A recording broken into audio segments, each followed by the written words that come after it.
The industry perspective is a space for those in the industry to speak freely about their experiences without fear of retaliation or a negative review. The views and opinions shared here are solely that of the individual and do not reflect the establishments in which they work. With that said, if you feel offended by these jokes, fuck it. We weren't expecting to get tipped by you anyway. Away from the laptop. Good call, sir. Oh, you got it. So you're coming to me.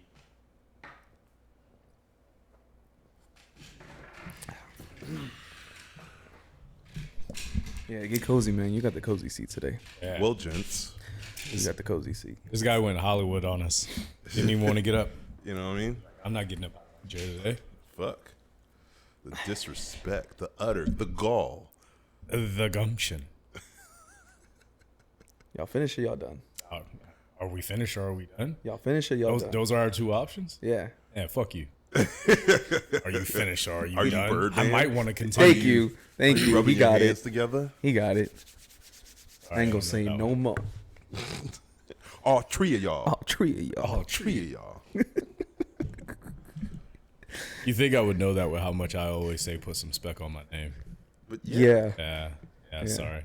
I failed you. It's all good. Anyways, Oh, hey. it's so weird because the camera's this way, but I could see it sees me, but I don't feel it sees me. And it feels like it's just pointed at you. Well, you know. But hey, Get him next time. I Whatever, love man. how you make this so much about just you. I don't intend to. He's like, I don't feel seen. Wait, you remember? I don't feel seen. You remember here. last time I said something and he was like, "Yeah, that's a great point. I had that point. I'd like to reiterate that point and ask that same question." Welcome back, everyone, to another episode of the podcast where we pull back the curtain, give you some insight, what goes on behind the scenes, your favorite bar and restaurant. I like to call that the industry perspective. What's up, motherfuckers? Huzzah! Is this episode 90 or 89? This will be 89. 89? Damn. Yeah. 89. 89. Yeah. Looking fine. Yeah. All the time. Number 90, though. I'm really looking forward to 90. Yeah? Yeah. Because we're not, well, no, 91. Yeah, I don't No, even know the order anymore. 90. 90. 90. Yeah. No, because the one we're going to do on Saturday, we're going to hold that until later. Okay. Okay. Yeah. Okay. Sick. Yeah. Sorry, guys. No, it's all good. That has nothing to do with y'all. Yeah. BTS. But as you were going to say, oh, never mind. He missed his cue. He missed his cue. And he missed his cue. 3 times. Bless you. Missed all 3 Right. cues. I know. I had to sneeze. What did you want me to do? I had to sneeze. A fucking intro. I just did the intro. intro. He did. Where the fuck were you? Because no, he said his part after the intro. So Yeah, we did say that. That's how this episode's going, I guess. I said, where were you? I don't know. no, Apparently, I the wasn't. thing is, I he said did it. his response. He caught it. Yeah, I think I did mine too. No, you just- did. 'Cause no, you I did. wait for yours to do mine. Yeah, I You just subconsciously Yes. did it. Wow. all it's that so go. just You were- like, I am that guy. Are you I here now? apologize. memory. Sick. Are you Yeah. here? I mean, I feel like I am, but I was sorely mistaken last time. Just being in that corner right there, just all like, Just lean No, down. I'm chilling. Yeah. Yeah. Same. I'm kind of, Like this is what I'm Conan kind of felt like, I'm kind of upset I didn't take that spot. Yeah, whatever. Well, We're all here, baby, just chilling. Try to get that lumbar support, whatever. It's okay. I got the bell. We're good.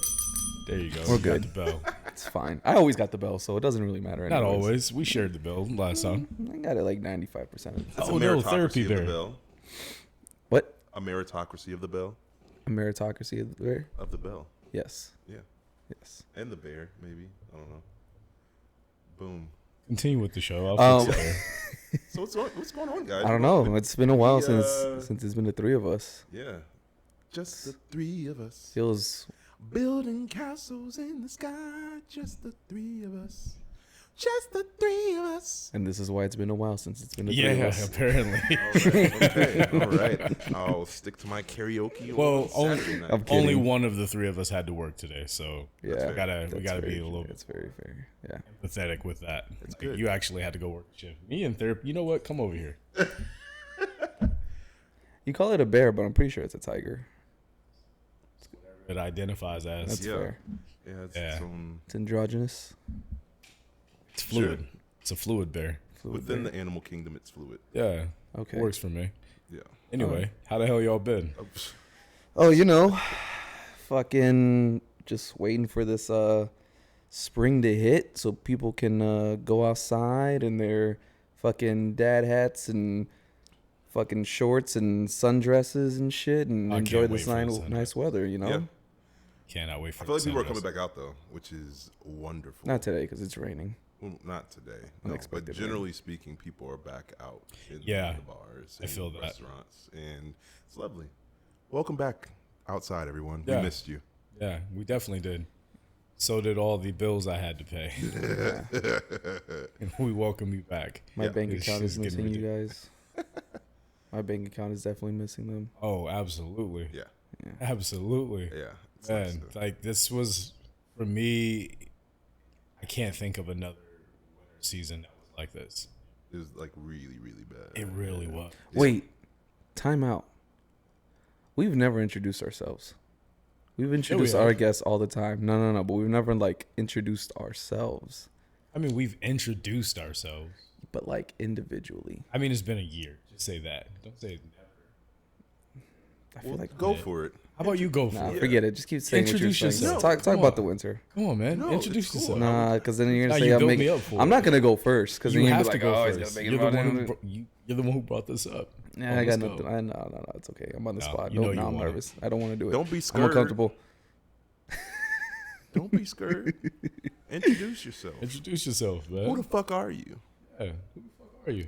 I'm just the guy in a Oh hat. my God! Come don't on, do man. that Peel now. back the curtain. Oh, Let us know what goes on behind the scenes of your brain. yeah. Off I had a imitating. really bad joke for that I mean, there was a place. This, This is a definitely place it. for bad jokes. because you said peel back the curtain. It's like, oh, my curtain got peeled back when I was a baby. Like circumcision. Yeah. And then you said, let us know what goes on in your brain. It's like, I well, didn't even that's think what- about circumcision. I just thought this Sorry. motherfucker came out the womb like this, Oh, No. ready to do the No, I- podcast. spreading the labia, like just like what? No, it's circumcision. That's okay. where my brain went as far as that joke. I don't Sick. know. I don't know, man. I just you said let. That's why I didn't want to go first. You set me up. Well, we're already here now, so you might as well just. go. Yeah. And you are. I am, as everybody knows me, Petty P, which Goddamn right. Petty P. which is funny because that nickname was bestowed upon me in like 2015.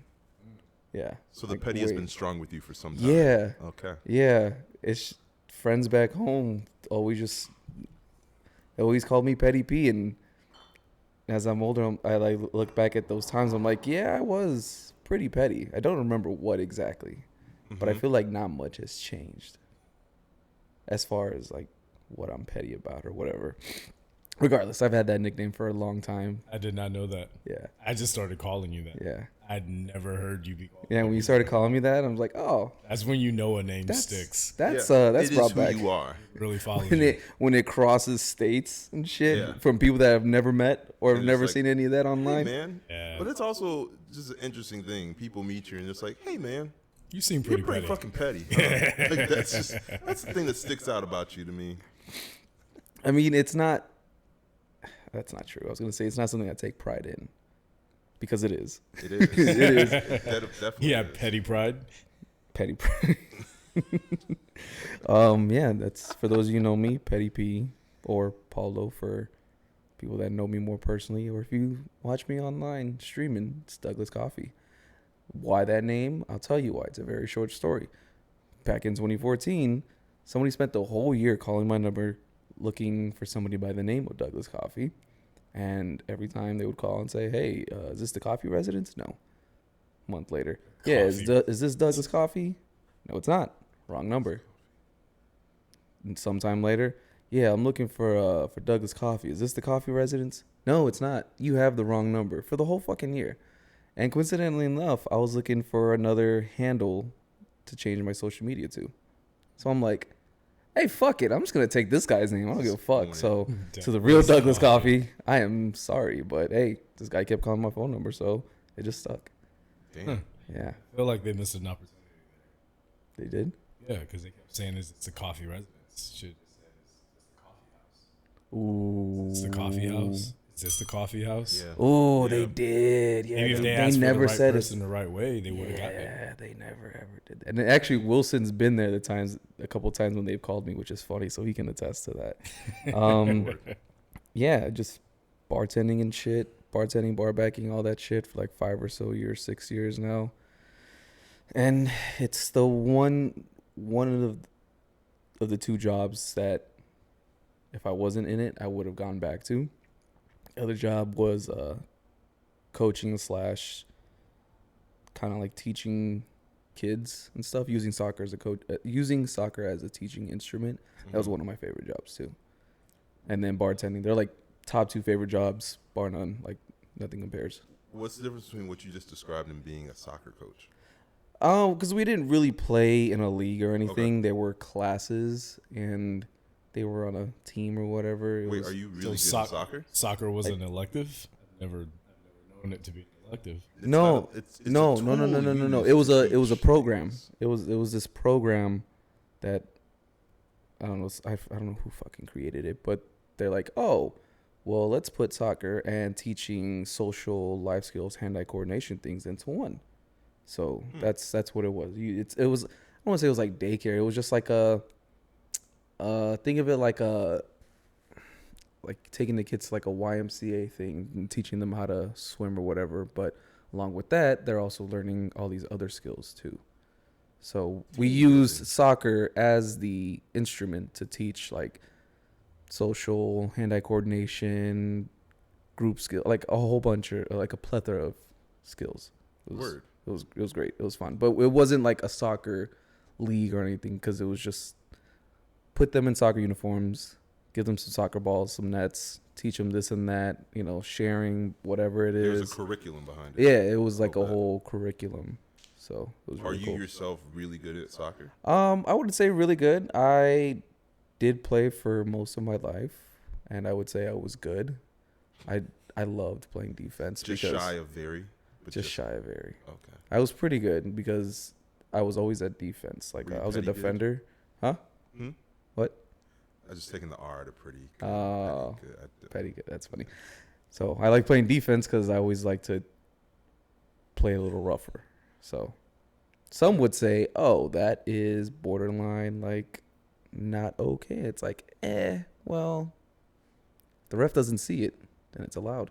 Oh, you're a dirty player. No, I'm not a dirty player. Okay. I just play more aggressively.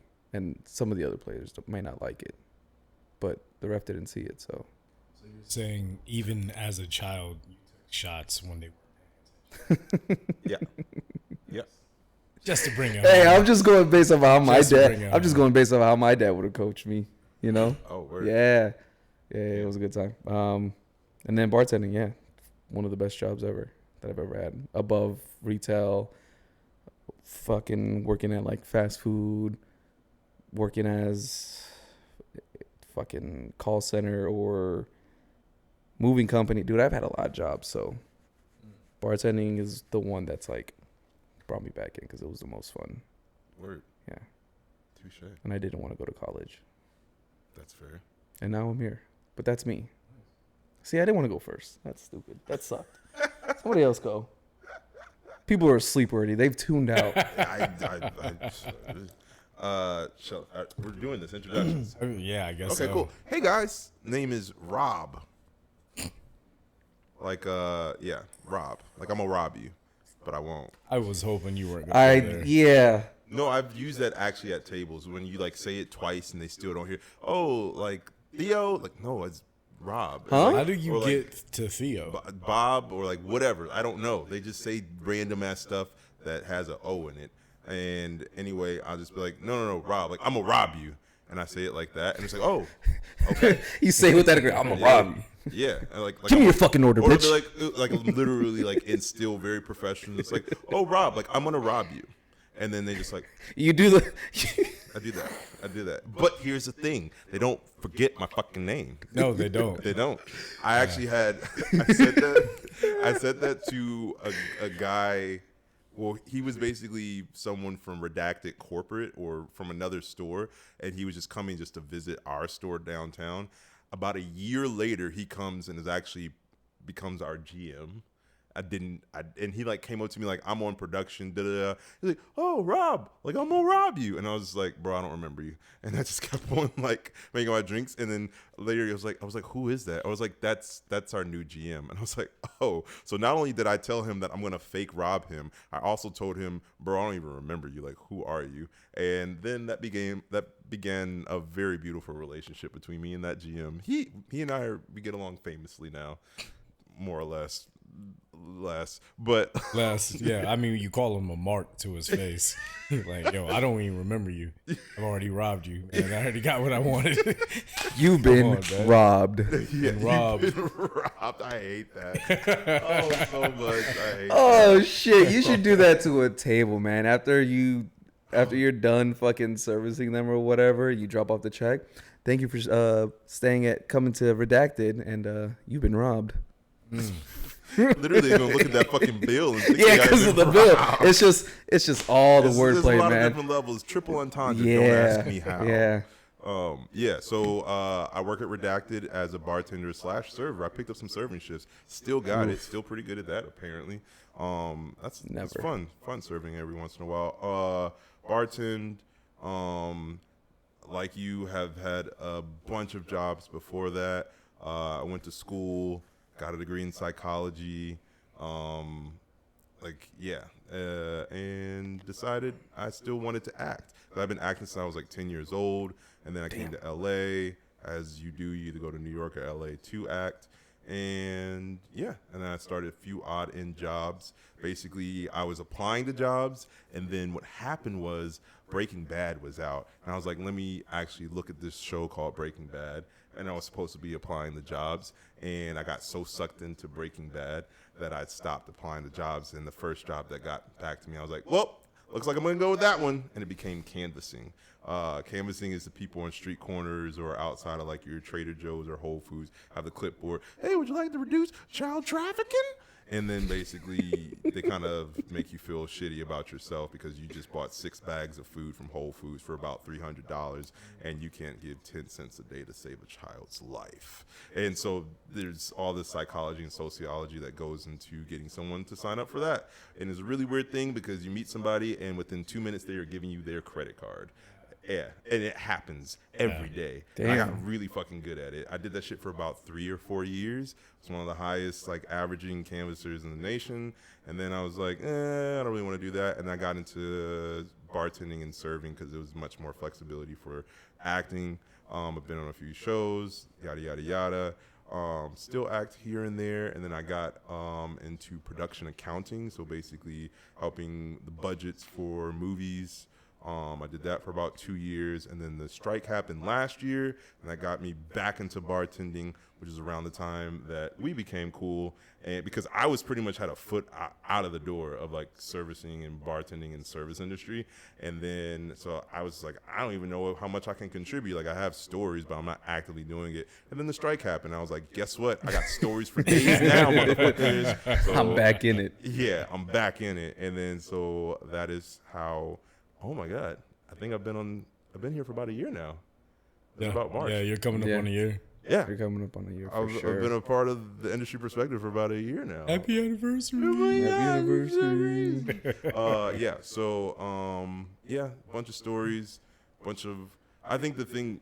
I mean, you know this too. Is interesting being on the latter half of the 30s. Being a bartender, because when you talk with a lot of like the 25-year-old servers and bartenders, and this is like their first job, and you're just like, dude, this is like my third life. Like I just feel like I've had so many lives, like legitimate, completely different lives before this, and this is like their first adult life, and so it's interesting to talk with them about stuff, whether it's life, whether it's jobs, and what have you, and see them navigate.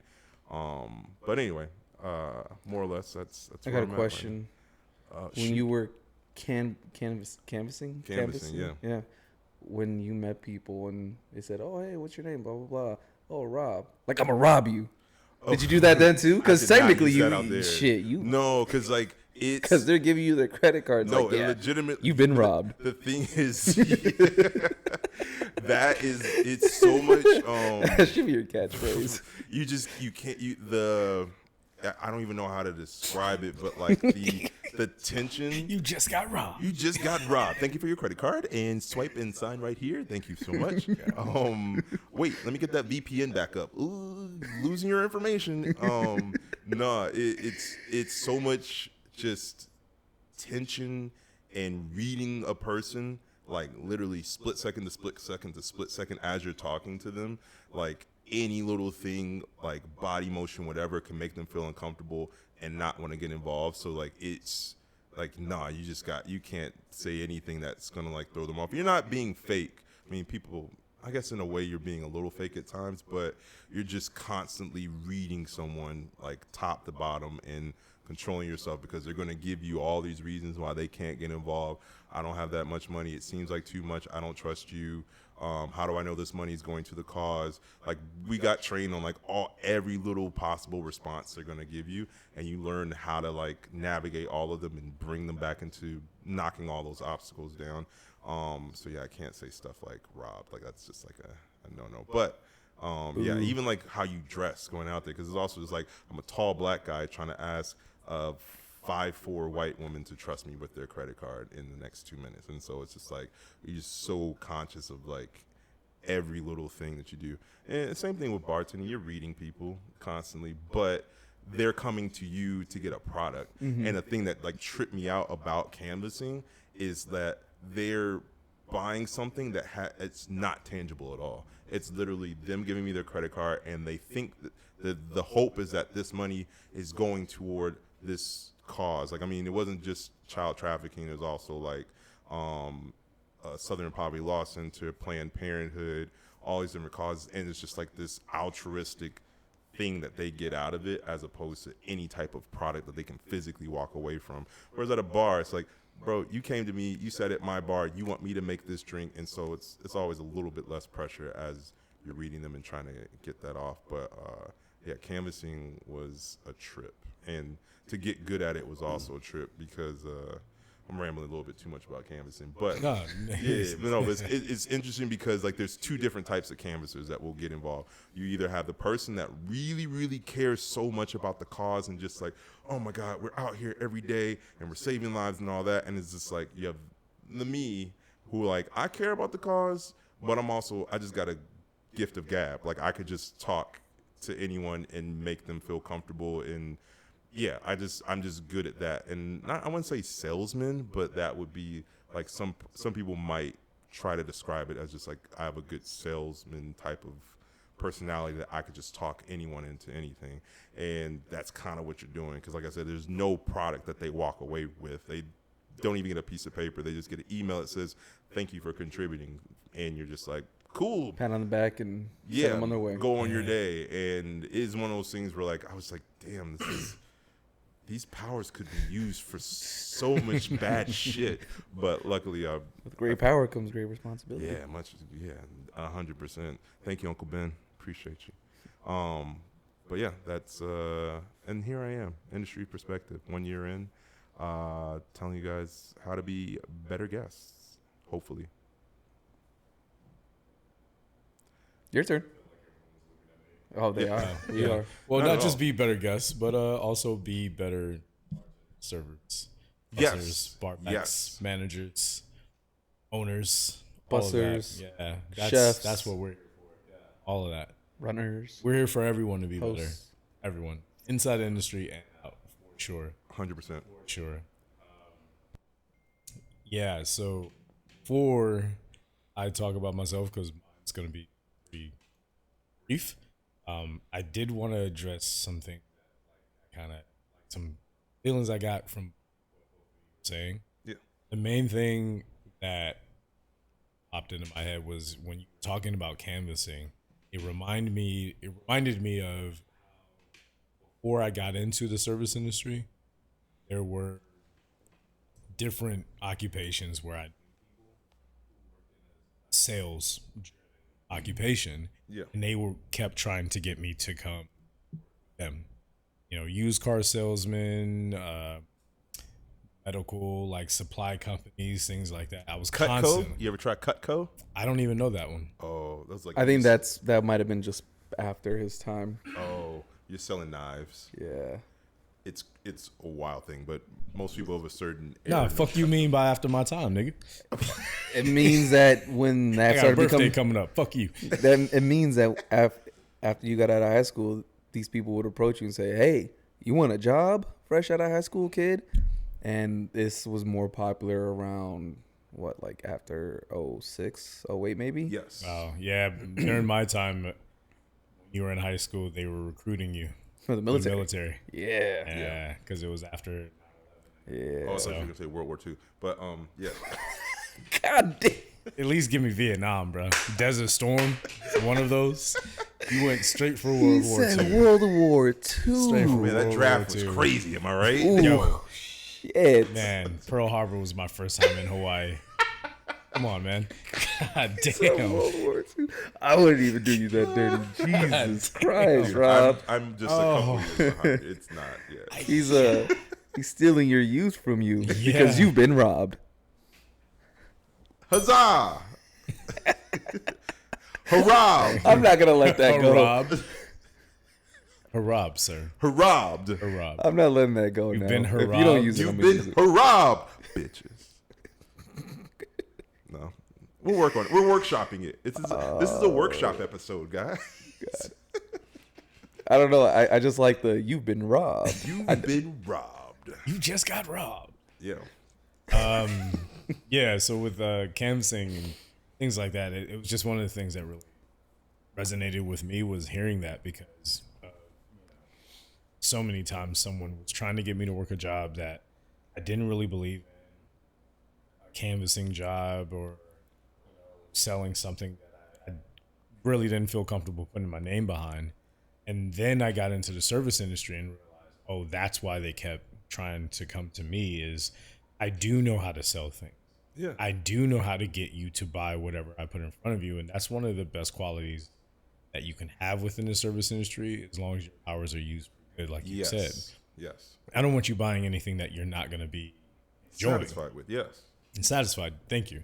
The customer's always right when it comes to taste. So there you go. Booyah. I love back to and, that. and side note, I love how much that has been coming up on my feed or people sending it to me in the last couple weeks since you said it.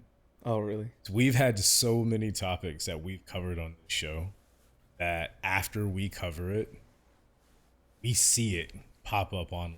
Yeah. And then someone else covers it like a month or 2 months or 3 months later. Right. Which is why it's so frustrating to be doing this show. We got to be careful what we say before somebody else covers it, and then we're gonna be like, "We Yeah. already talked about this." Yeah. Well, you know what I like about it is I look at it in the sense of, say, two people make the same dish or make the same cocktail from different areas of a country. Doesn't matter who's first, as long as the message gets out there. Of course. But at the same time, we'd like a little bit more credit for a lot of the things that we talk about A little bit. that we also bit. we've seen. I ain't gonna name names, but him and I have seen a couple of pages that follow us, and they make like a skit about a topic that we've already talked about.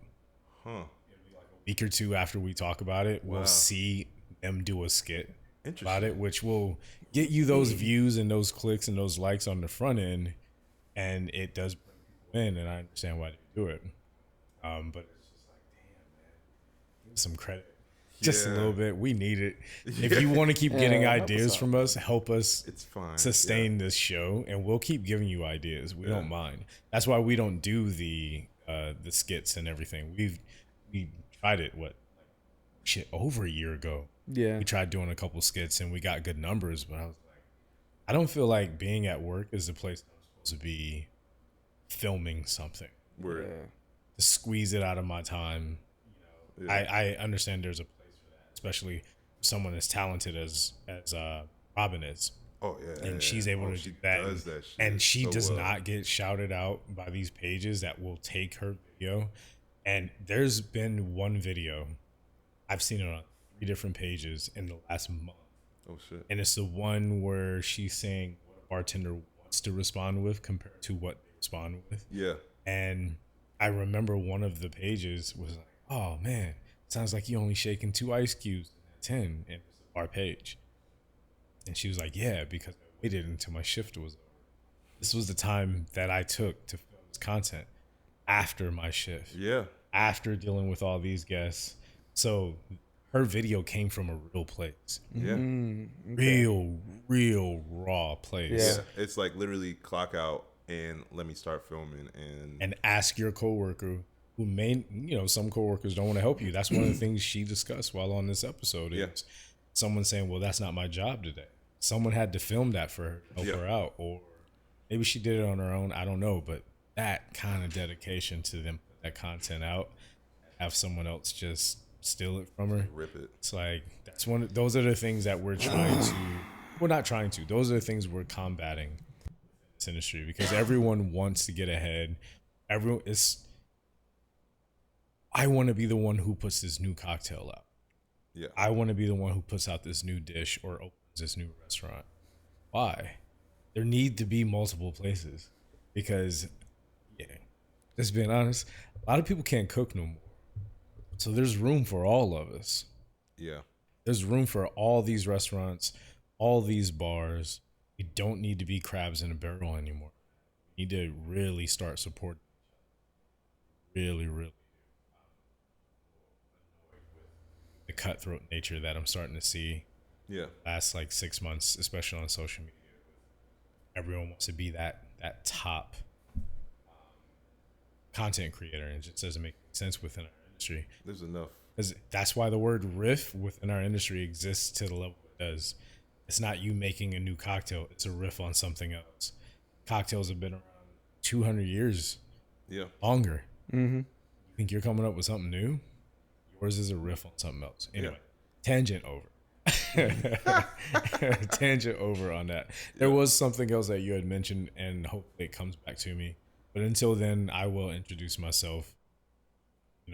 Reintroduce myself. Allow me to reintroduce myself. My name is Nando. Okay. I don't know. Whoop. I didn't think you were going to pause. I should have paused. It's fine. Sorry about that. Yeah. I am, co-creator of this whole thing. Idea person behind all of it. As far as when it comes to being within the service industry, I honestly just kind of fell into it. I'd worked only a handful of jobs. That's why I say my story is so much shorter. Mm-hmm.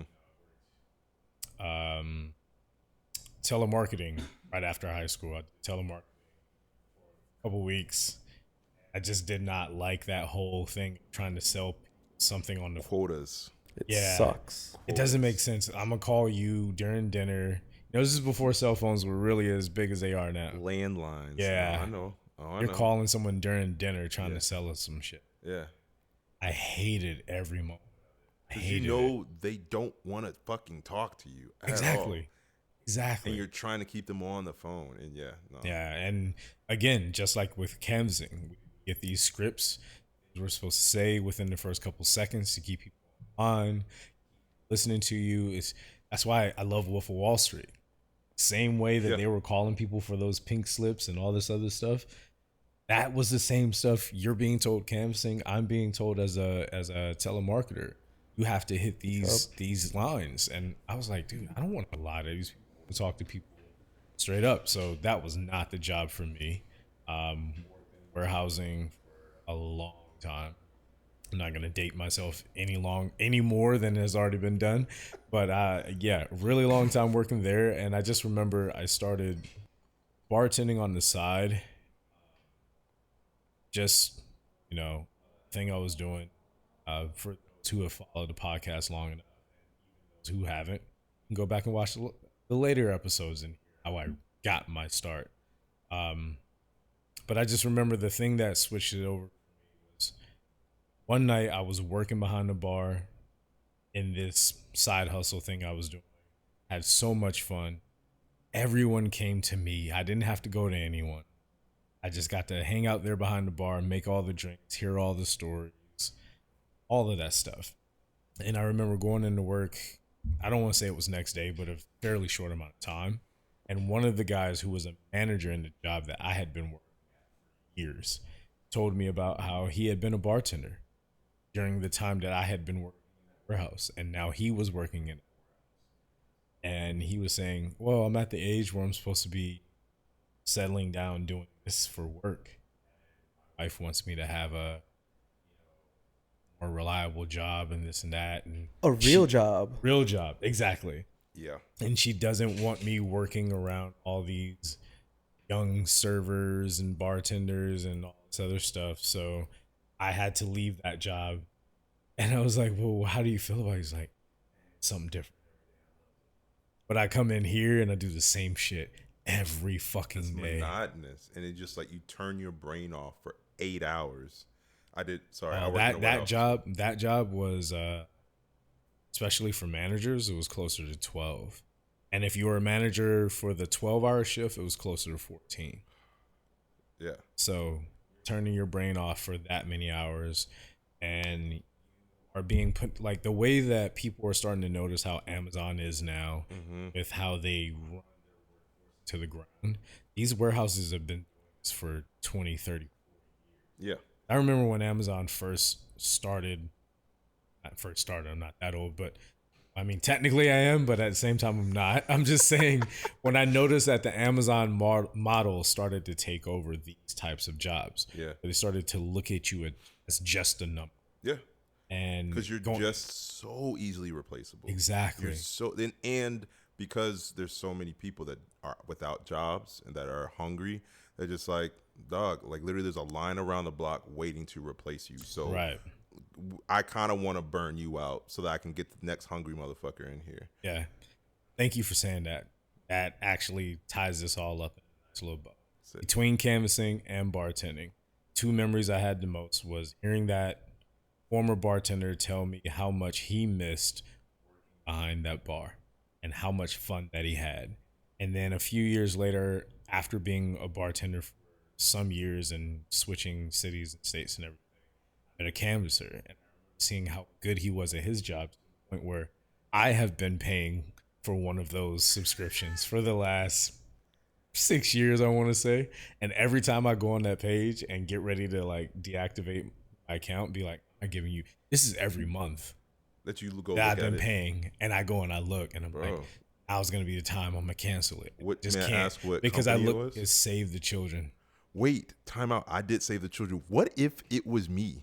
It wasn't, okay. But maybe you trained the motherfucker who got me. I probably, dog. Might have been. So, but yeah, it's, you crazy. log on to that site and you see all these sad children and happy children. Yep. And you have to think to yourself, do you make another sad one or a happy one? Ain't even your kid. But I digress. You still get letters? Huh? Do you still get letters? No, because I've moved too much. They can't keep up. They Your still kid, take their money. Your little kid is trying to find you. Where are you, Fernando? I never sponsored a child. Oh, okay. Yeah, I treat it like a strip club. I go in, I just throw my money in throw front of some all money of in there. No, you sponsor. Throw my money at them. I'm saving you. I'm saving you right now, all right? Yo, you probably sponsor a couple pencils out there. You know what I'm saying? Like, you keeping them going, bro. I do what I can. Not all heroes wear capes. They don't, bro. Yo, respect to you, because I just assume everyone's gonna cancel after like 3 months. Yeah, I've been trying. Maybe one day I'll give up on those kids, but I haven't done it yet. I have not fucking done it yet, bro. Respect. I don't think you can. You've been in it so long. They're gonna call you and be like, "Hey, what's up? You don't care about these kids anymore? Hey, call your mama." No, they do. They will call you. They definitely call you when you are about to deactivate. That's what I like about having an iPhone. Yeah. If your number ain't in my phone, you ain't getting through. You're not getting through. I love that. Yeah. No, I'm not gonna lie. I did have fun canvassing because, sorry, I didn't mean to cut you off. Go for it. No, but the fun thing about it is, I mean, there's a lot of fun behind it. It's not fun being rejected by 300 people a day and them just telling you, I don't give a fuck about what you're doing. And you're just like, all right, cool. If anything, it prepared you for acting. 100%. 100%. However, let me say what I was about to say first. First, the fun part is coming up with what we call grabs. So grabs are like, you see me standing on said street. You see me, I see you. And so I'm about to try to talk to you. So the thing that was always fun was me and a couple other homies that like had been doing it for a while. Our thing was always trying to come up with the newest like grabs that are just like so kind of like catching that it gets the person like either they do a double take or they laugh a little bit, and then once I get that from you, then my hand is out and we're shaking hands, and you're just like, fuck, I'm already in the conversation. I don't even know how I got That's how here. he got me. Yeah. Bro, because he was like, he looked at my hair and he saw the curl pattern. He was like, Puerto Rican, ain't you? Got me just like that. Yeah. No. Just like that, bro. I was head down. You had the beeline. You knew you were going to get through. Trying to walk past him. All we got to get you to do is headphones on. Normally works. Case in point, this is what happened today. So every time I go to the Ralph's down the street, yeah, Spectrum is all, which I don't understand. Why are you there every day? Yeah, not every day. Like, I mean, come on, man. No, like, they're inside my Ralph's. No, I'm saying you should go once a week. You should not have your people clocking in as the same time as the people. That's all I'm saying. They shouldn't be on a first name basis. Yeah. No? Yeah. I walk in, where they stand is right by the front. And the way that Ralph is, because it's downtown, you have to have that race pattern where in one way you go out the other way. Yeah. Mm-hmm. Obviously, shopping one. Right. They stay close to the beginning, to the front. Well, there was this one person there that was working for them. You could tell that she was very well versed. She knew what she was doing because of how you talked about earlier. Have your script, but you're also told what to wear and how to wear it and all those things. Yeah. And she was wearing a pink pantsuit, just to the nines as far as I'm gonna sell you some cable. Yeah. That's what she was saying. Ready for that. Yeah.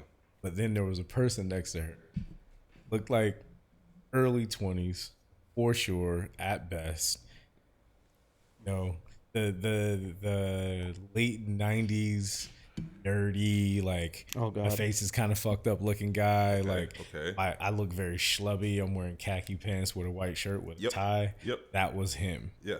But the thing that got me was she was talking to this one guy, and it was very calm. She's holding the clipboard. She's asking him questions. He's answering questions. He's standing there going through their whole transactional thing or whatever.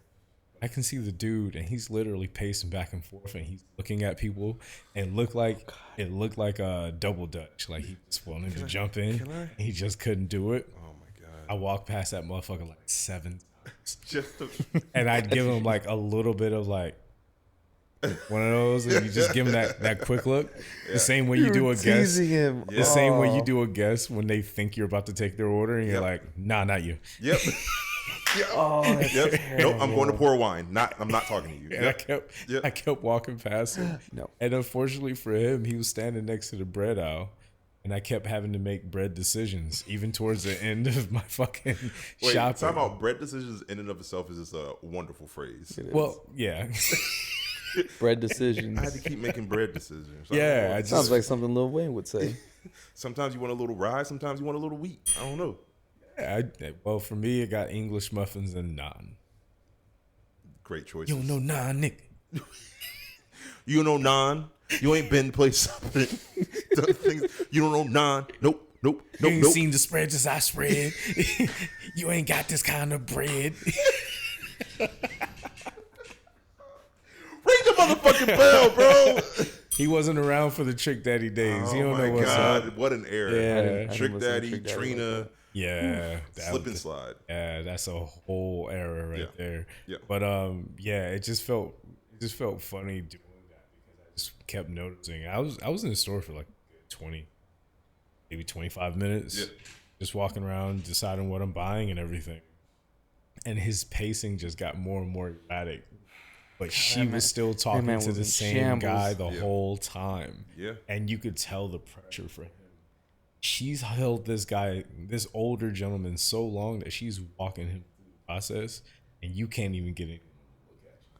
Yeah. That shit it hurts. Had to hurt. And there's times I've been out there with that person, that trainee. He probably was a trainee, and just like all you got is your script, and you're just like, but you just can't get anyone to stop. That's the thing. Like, you could master the fucking script, but if you can't get someone to stop, none of that shit matters. And so, like, most of us that have been doing it for a while, we just spent time having fun trying to figure out ways to get people to stop. Everything else you kind of like figure out. Like, you've had the same conversation 1,000 times, and so you just know how to navigate it. But getting people to stop is like the biggest thing. So, like, I don't even remember all of my. I had them written down somewhere, but I always remember one. If a non-black person is walking down the street and they're wearing the color black, it's like, oh my God, you like the color black?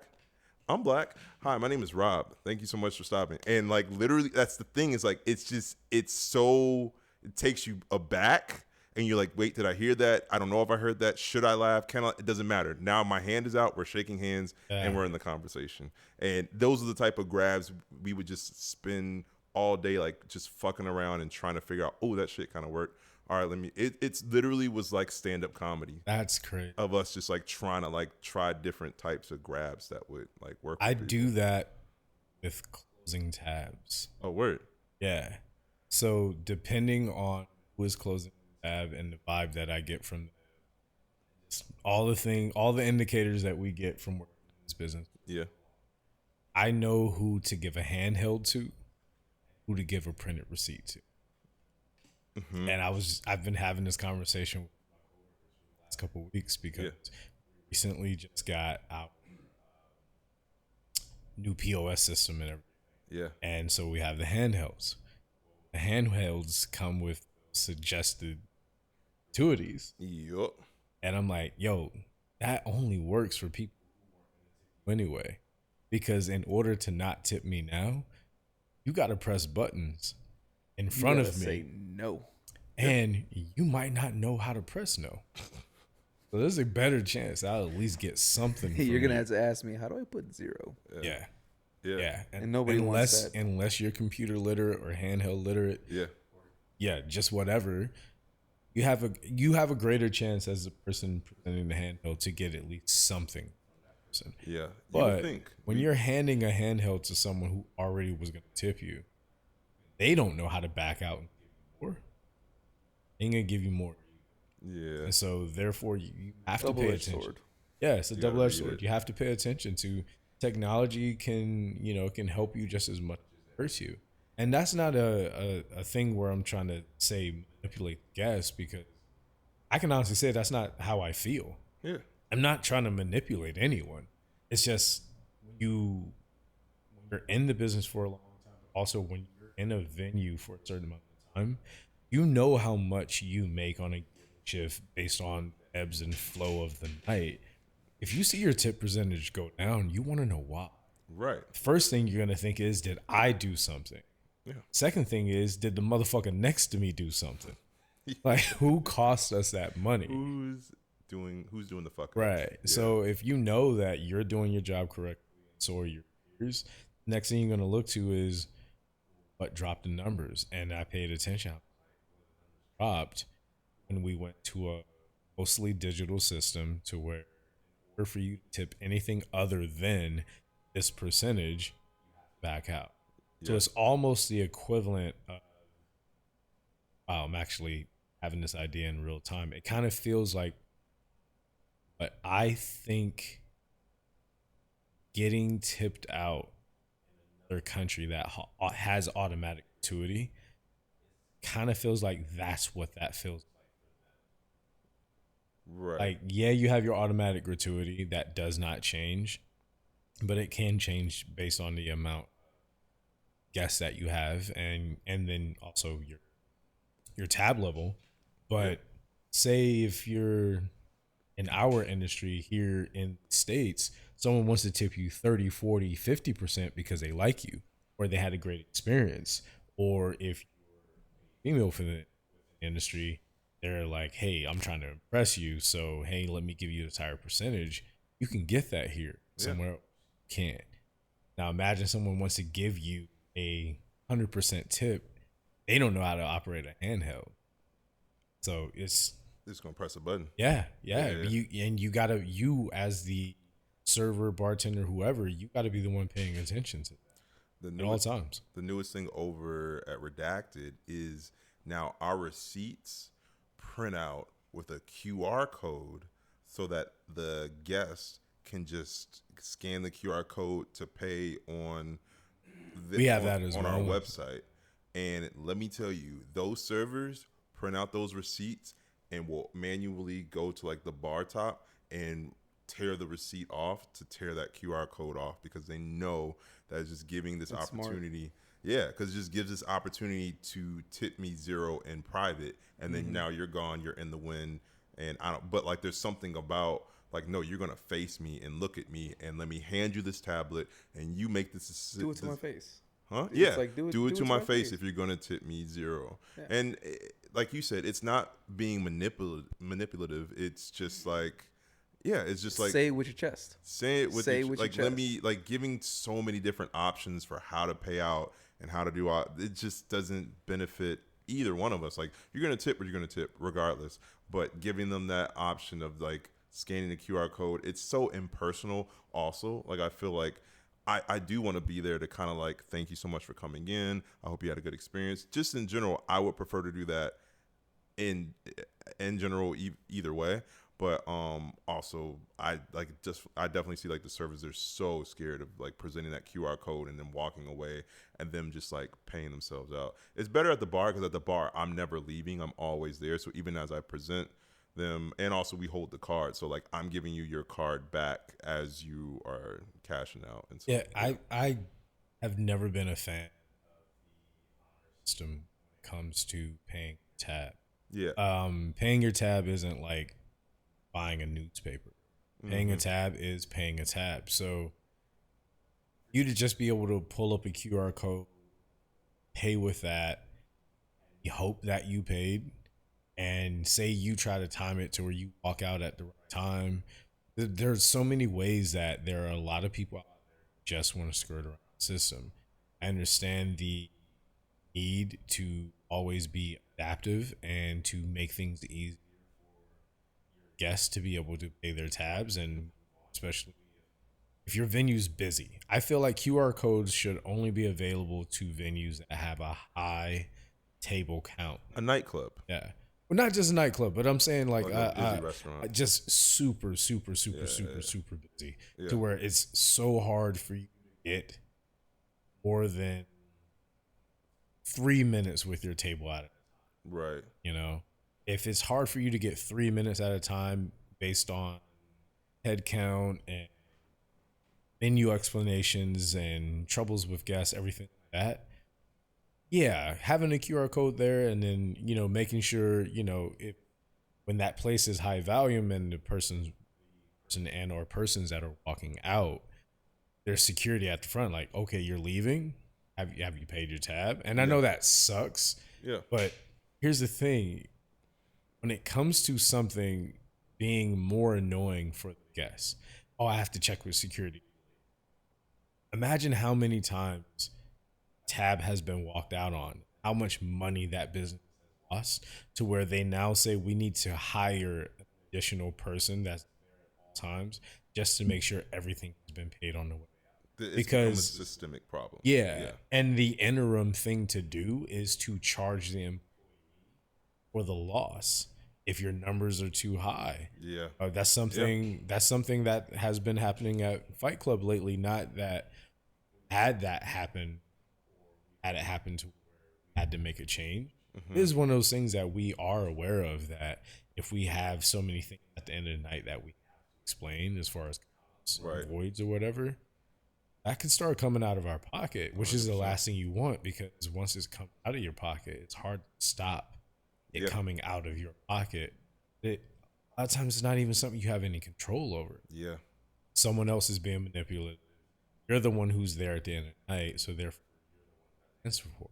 Right. But that was one table tab out of 50. Yeah. So supposed to explain. Or you have a situation, and sorry, I'm rambling, just this last part. What do you do when you have a situation where you hand someone a handheld, or they say they paid by the QR code, system says paid or pending, whatever, and there's insufficient funds? You don't find out until the person's already walked away. Yeah. Transaction's done. Right. I had that happen to me several times this last weekend. Luckily for us, usually, so if it happens at the bar, as I see that person getting up, I go and check to see that their table is closed, or as I'm cashing them out, the POS system will say like decline, and I'll let them know right there. There has been no pending or no, like, if it's declined, it's declined. If I don't know if it's insufficient funds, I don't know if it's you've been traveling too much or what, but like it'll decline on the spot, and you need to come up with some other form of payment. And because we've seen that happen, we don't really take chances. Like I'm standing there with you until you provide the next form of payment. If you got to get on the phone with like your bank, I'll kind of step away and let you do that. But yeah, like generally speaking, like I don't take those chances, bro, because like you just see that happen so often, and that's why like people got and mad Reddit at us. has also been talking about it, like you said. You said what? And Reddit has also spoke about it. Yeah, like if people have told me like there's like a system to actually kind of get out of us, get out of paying at Redacted, then like we definitely need to take those type of measures. And that was the thing for a minute, was people getting mad at us when we started taking cards. And we had to explain to people like, yo, we've just had it's been a systemic issue of people walking out on their tabs, and it's not. And then the management was coming at us, and they were just like, well, you guys just aren't paying that much attention, and da-da-da. It's like, no, we see people say like, hey, I'm gonna go to the bathroom, and then we'll be like, okay, and then they skirt out, like, because the way that the bathroom is like the bathroom was between the bar and the exit, and so there's only so much we could do if like it's a busy bar night and whatnot. So yeah, people really do find ways to try to manipulate the system. That's why I'm glad I don't work in a restaurant no more. I have to deal with that, man. It's you come up, you pay, and that's it. Yeah, and that's for the most. You guys like don't even really have to take many tabs. I mean, you take some tabs. I try to start as many tabs as I can. Right. Because I know once we hit and this isn't a secret because it's on the menu. I know once we hit 100, I can auto-grant them. Oh. So and it's not, and I know, beautiful. Yeah, it's not a secret because it says it on the menu, so people don't feel like, whoa, I didn't know this. So I am always trying to start tabs, and I'm trying to encourage my coworkers, like, yeah, just start tabs if you can. Start them. That's start them, and if they get a little high, if they get a little high, try to, like, I'm not saying try. I would say this is for me. I'm not saying anybody else would do this, but if it gets a little too high and they're a little, drunk, try to close it out while they're still there. And then be like, oh, hey, man, I'm so sorry. I accidentally closed your tab out. Can you just sign it? We can start you a new one. Or just to make sure it goes through. For sure. That's my trick for me. I didn't share that with my coworkers, but that's what I have done. Yeah. Just to make sure. Because if it's like 200-300, it's like, all right, and they look a little tipsy and this and that, whatever. Like, let me make sure their card runs, or they don't have one of those cards where they had to approve it. Yeah. And it's like, they probably do have the money. Yeah.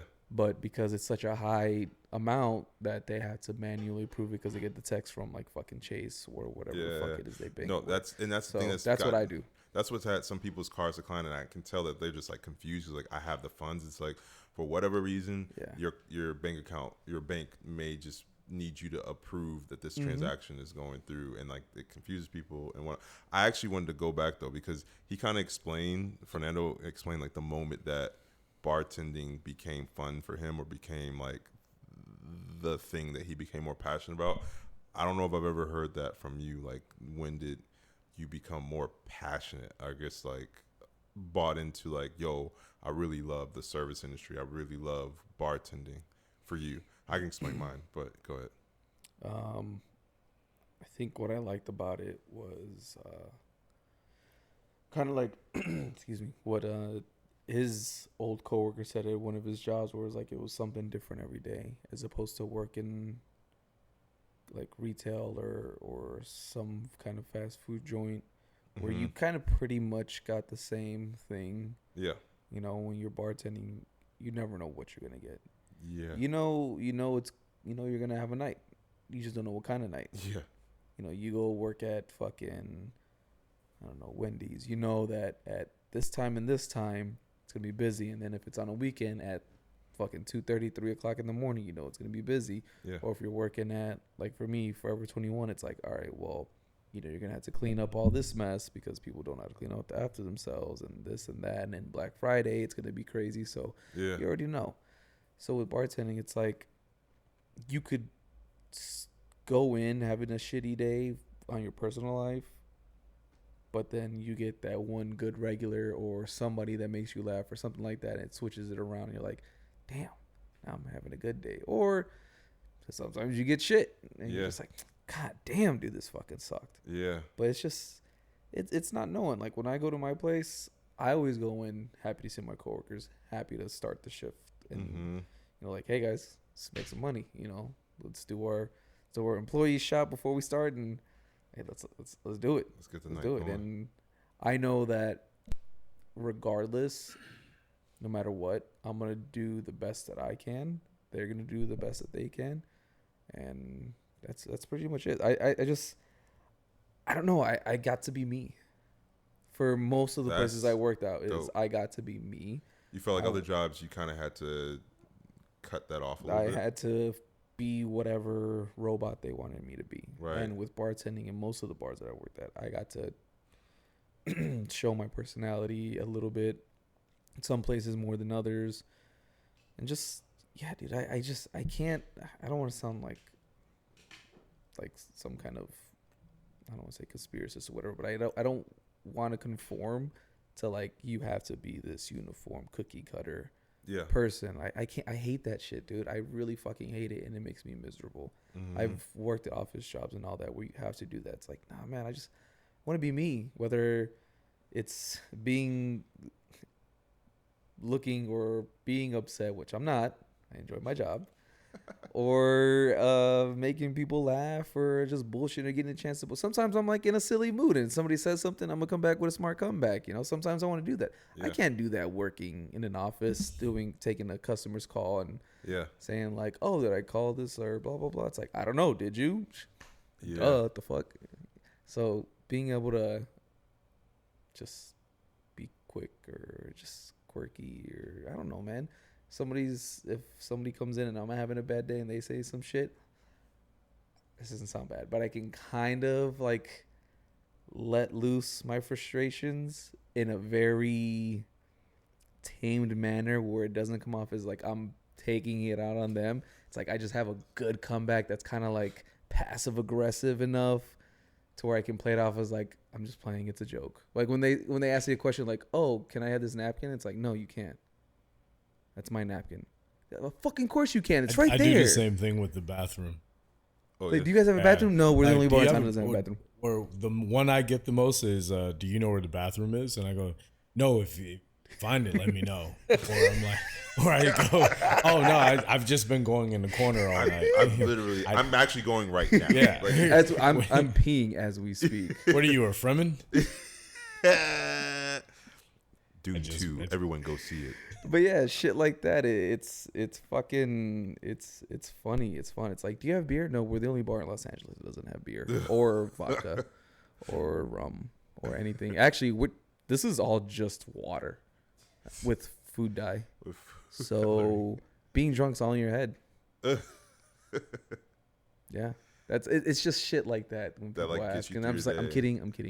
Yeah, but like being able to do that, I think, and it's the only place you can do that because people expect that from us. People expect that kind of banter from us. You do that shit at a retail job, they're gonna be like, "Where's your manager?"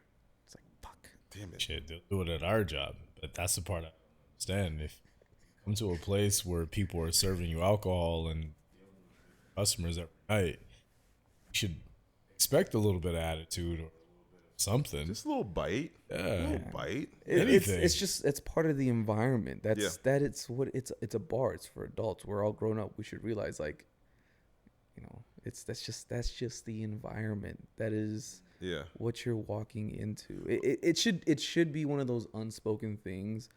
Unfortunately, it was not unspoken until about 10 years ago because we had all of these people who had kids and still wanted to go out. And they wanted to be able to take their kid where they went. I remember that, actually. I do remember that. You know People what? wanted to take their kid, or they wanted to take their emotional support animal, or all these other things to a place where everyone else having alcohol and food. I'm sorry. I understand if that is your support. Support yourself at home, that environment, or go to establishments that foster that environment for you. If a place is dog friendly, pet friendly, and they say, we welcome those animals here, we welcome children, we have created an environment for you as a parent or whoever to be able to bring those people, those entities into this establishment. We're built for that. We can handle that. We're ready for it. We will support you. But to try to do it in a place that they're like, no, you're the one or two, three people that ask for this every year. But the majority of people who come in here do not want that. They don't want a service animal or a child next to them because they're being a degenerate at that point. Yeah. The person who has just lost their job or just lost their significant other, kids not talking to them, and they're going to a neighborhood bar just to let out steam, talk to their favorite bartender, vent a little bit before they go home and deal with the rest of the shit they have to deal with. They don't want your dog sitting at the bar next to them. They don't want a child sitting at the bar next to them. They want to be able to say what it is they need to say within that environment. Some things should remain sacred. If you want to be able to have a drink responsibly, especially responsibly if you're having other people around you and you're driving afterwards, something like that, you should only be having one or two. Be in an environment that is conducive to having one or two if you're there for 3-4 hours. And you can get home, your child can get home, your animal, your pet can get home with you. Your family members, let's just say that blanket statement.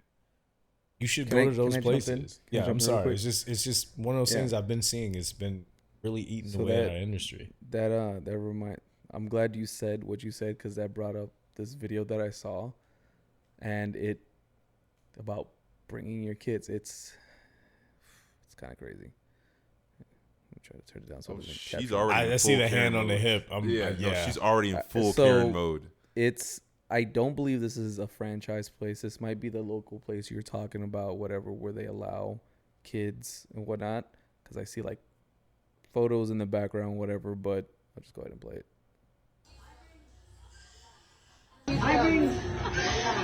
You're 22. Get out. I'm 27. And get your baby out of a bar. They are leaving right now. We're just waiting for our bill. You guys are idiots. Why would you do that? Why would you do this for Jordan? He's having fun. No, he's not having fun. You're an idiot. You're an idiot. Look your get out of the bar. $9,800. Get your get out of the bar. Jamie, is that your name? No, it's not. Get your get out of the bar. You have a baby in a bar. She's filming you, and I'm actually gonna call the police. They're bothering you. You're bothering them. You're harassing them. They have children. Are you proud? Yeah, in a bar. In a bar. You're close. Yeah, I'm going to. It sounds like that baby needs a shot.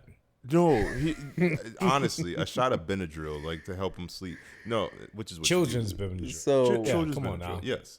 Yeah. Drink responsibly. I'll let Drink you guys- responsibly, kids. Jesus fucking Christ.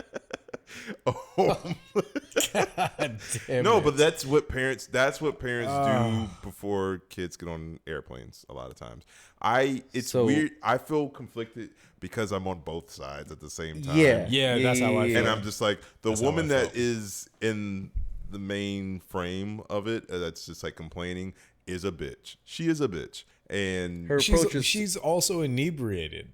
She You can is. tell Yeah, from she's the way drunk. that she's slurring her 100%. words. Yeah. She's obviously inebriated. Yes. She's obviously She finally had enough. She's not in her coherent normal state of frame. Yes. But she's saying, I did it at the place that you're supposed to do it. yeah. And I can understand that the other person stepping in felt like someone needs to step in. She's berating this mom and child. And Yeah. I understood why she did it. Right. I'm not saying anyone in it was wrong. Right. But you were all wrong at the same time. Just want you to know that. The lady was all wrong of you were wrong for how she approached it. Yes. The mom Absolutely. is wrong for having their screaming child at a local bar, what it looks like. Yeah. And then the other person for stepping in. It's like everybody's in the wrong there. All of that is wrong. Yeah. I don't know what's the ideal situation for that to work out. I mean, I don't know, man. Like you said, tough. it's like you got your kids. It's like go somewhere that's family friendly ish, more like a franchise, an Applebee's or something like. And to the lady, also, yeah, maybe you could just fucking leave if you're not having a good time. And she's not in a rational mind because she's also drunk or tipsy, whatever it is. So she wasn't thinking about that. Yeah. But it's like there's just a lot, and it's like again, everybody's in the wrong. Yeah. And I just want what you said about bringing family babies into the bar made me want to show that because I saw that and I was like, that's okay. just a little wild. Well, I will say, behind the bar, how would you react? Oh, behind the bar? No, not even behind the bar. I actually have to tell this story. Oh, okay. Because the whole reason why I feel the way I feel about that is because I remember in my early 20s, back in the Stone Age, I remember taking someone on a date. No one's trying to date you anymore. That was one You're jab. right. No one's trying to date me anymore. You've been dating yourself. Ooh, double entendre. Yeah. No, but I remember going on a date with someone, and they had a kid. I was in my early 20s, so I was just like, oh, I'm just happy someone was seen in public. And so, I want to give this man a hug. please. But I just remember when we actually met. It was a Friday, Saturday night. It was a weekend. But I also remember that I did not know that she planned on bringing her kid with her to go to the movies and dinner. Wait, time out. Okay, so many questions. Yeah. Which date was this for you guys? No fucking way. Yeah. We'll put a pin in that because we got to come back to that because I've been seeing that online lately, and so therefore that is a whole other topic of discussion I did not know we could tap into, but because of the story we can. Yeah. But let me finish this part real quick because it's actually very short, but literally how I've always felt when it comes to any public place, not wanting to draw attention to myself or make other people feel uncomfortable.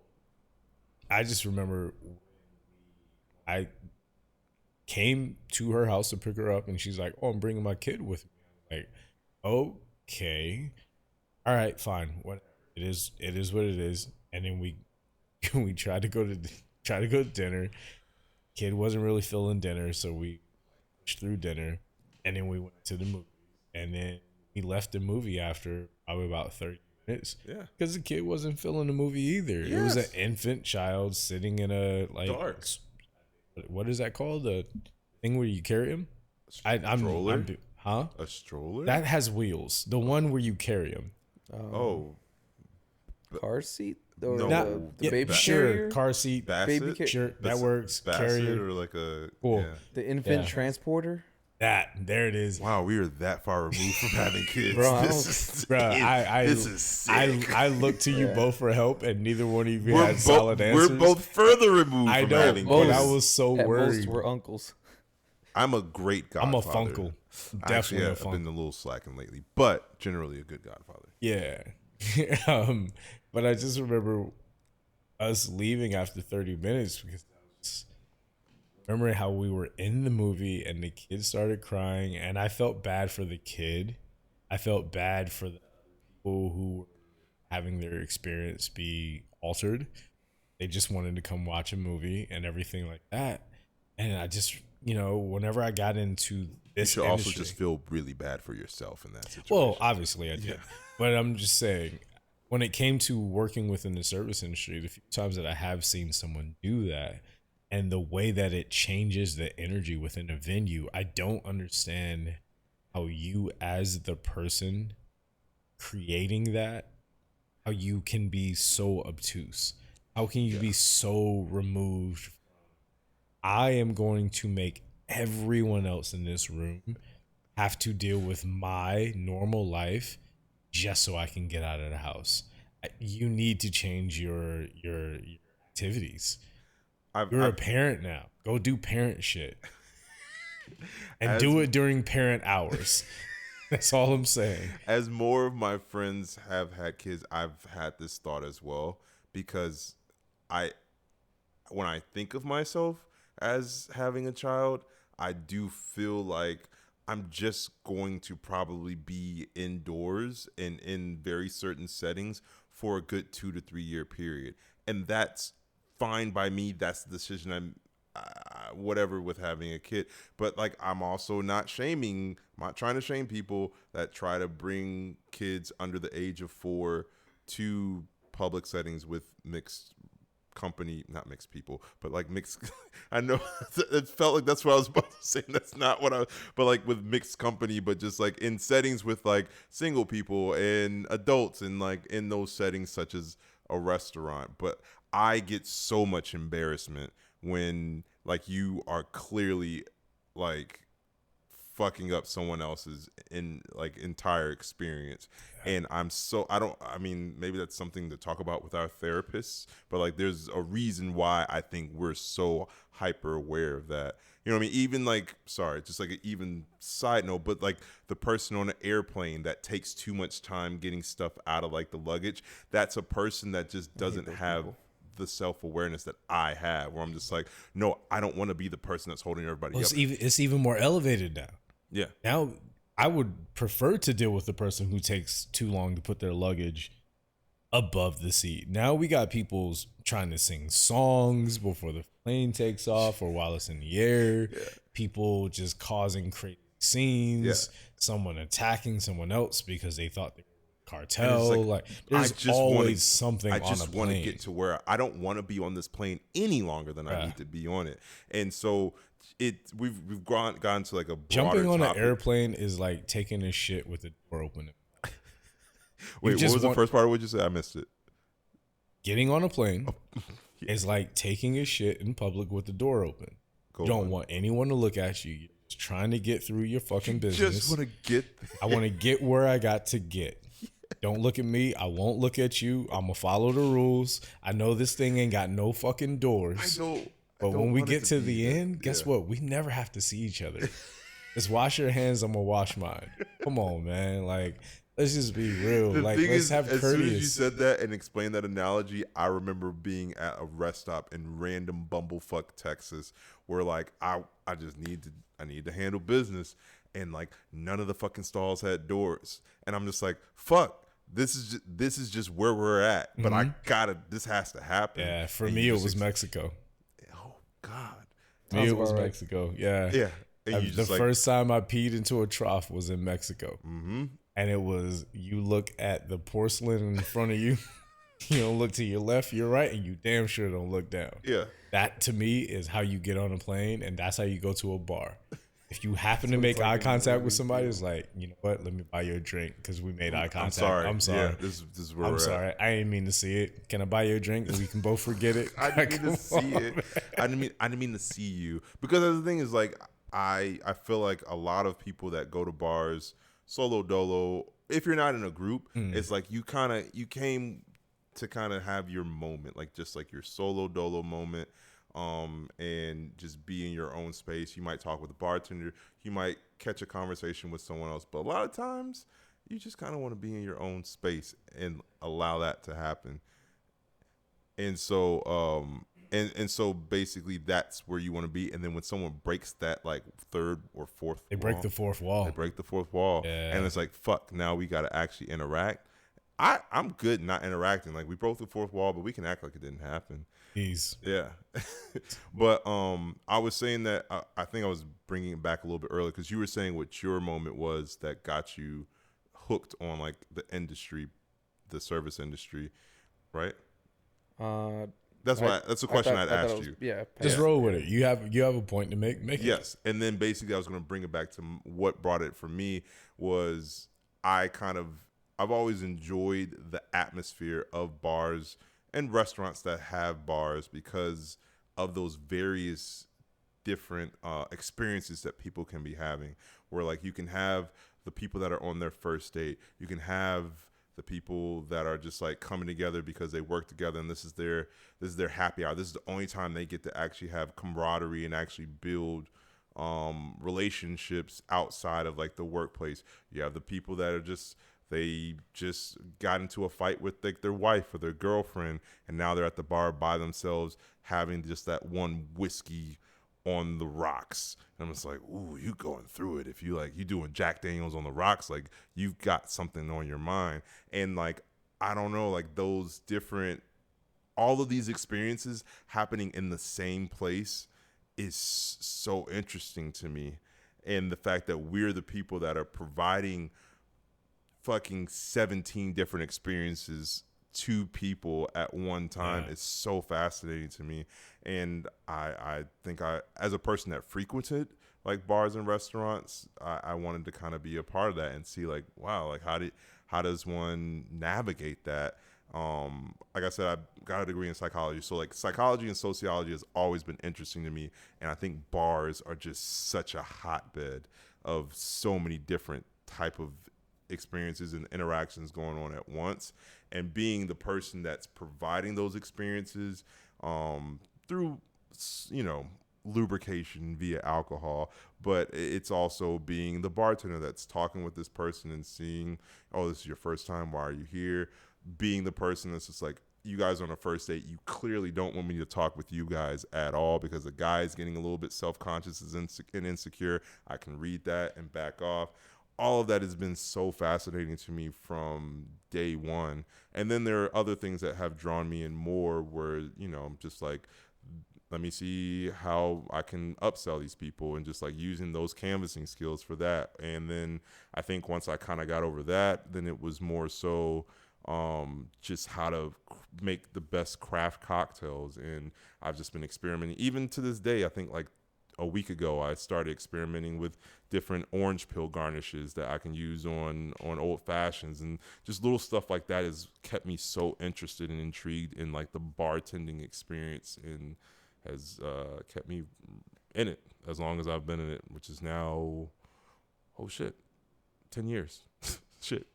Yeah. I started as a busser Super Bowl 2014. And so, and then like a month later, they started me serving. And so, yeah. I think that's when I went to bartending school. Yeah? 2014? That's crazy. Yeah. Yeah. I did bartending school 2015. Oh, shit. And I had already been bartending for close to 3 years. Yeah. That was such a waste of money for you at that point. Well, not really, because it was one of those things where my experience all came from under the table. I had nothing trackable to say that I had been bartending for. Gotcha. So I was like, well, this is the closest thing I can get to legitimizing myself is by saying, well, at least did bartending school, and me telling you that I've been doing it under the table for 3 years. You know, you go to the right place. But I've said this on the show before. When it comes to things like that, then that's up to you to know what the right place is. Mm-hmm. You don't go to a place that requires 2 years experience and all these different credentials, and then you have 0 of them, and then you try to lie your way through it. What you do is you go to a place just below that. Yeah. And you lie there. Yeah. And then you can get away with that lie. Yeah. And then after you get away with that lie, then you can move into you know.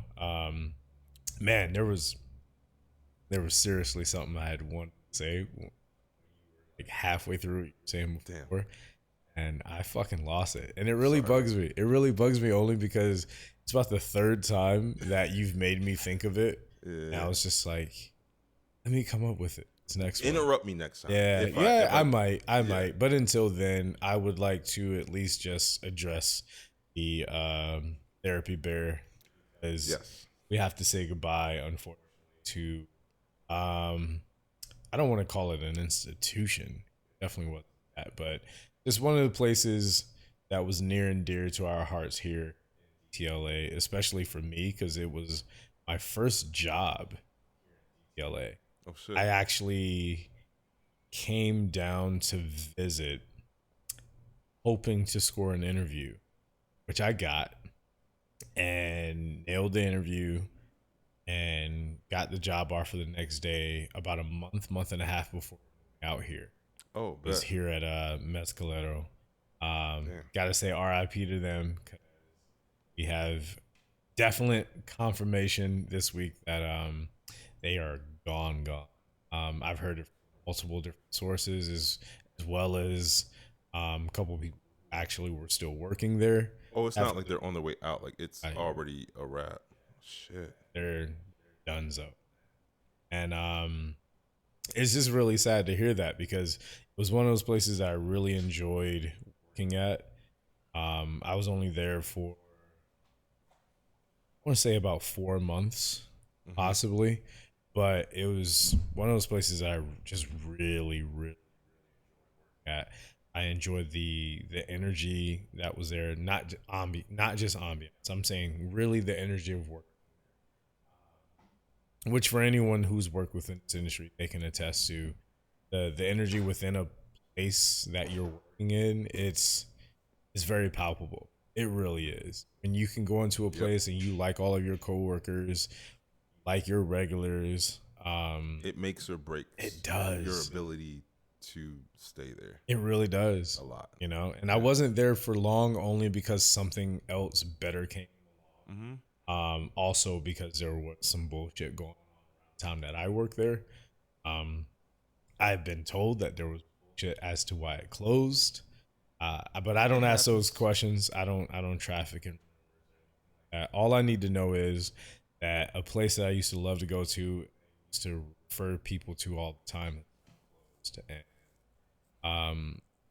It just reminds me of when you get into this industry, whether it be to be a busser or just make sure that you're doing the job the right way. Just make sure that you're taking care of the guests and the employees, co-workers, everything the right way, and that's how a place will survive. But hearing this place, be gone now, is just a reminder that we don't have the right ownership, have the right management. And that's nothing against the management when they closed. I didn't know them. I hadn't been there in quite some time. Me and P went there about 2-3 weeks ago. We were there just checking it out, and we felt like the energy there was just really off. I was looking to get a job there. Yeah. I used to refer people there all the time. Okay. I loved it there. I had a really bad date there. Sounds about right. Yeah. When was it? It was during the pandemic. Okay, I wasn't. Yeah. I got there in 2021. It might have been 2021. I don't know. It was like definitely toward the latter half of it. You finish your story. I'll tell about my date. Yeah, but it honestly was just sad to hear that place go away. Yeah. Because before I worked there, during the time I worked there, you could really sense the energy there, that it was something special. There was a reason that people were there. Even when he and I went a couple weeks ago, we ran into some people there that were regulars back in the day. They were regulars before I got there. They were regulars after I left. They told me 3 years ago, just moved almost an hour away, so we still come in. Holy shit. And when we saw them that night, they said the same thing. They're like, yeah, we still live about an hour away. About once a month, every other month, we'll come down and check this place out because we love it, we miss it. But it's just not the same. That's crazy. Like driving an hour in Los Angeles for a spot is dedication. Yeah.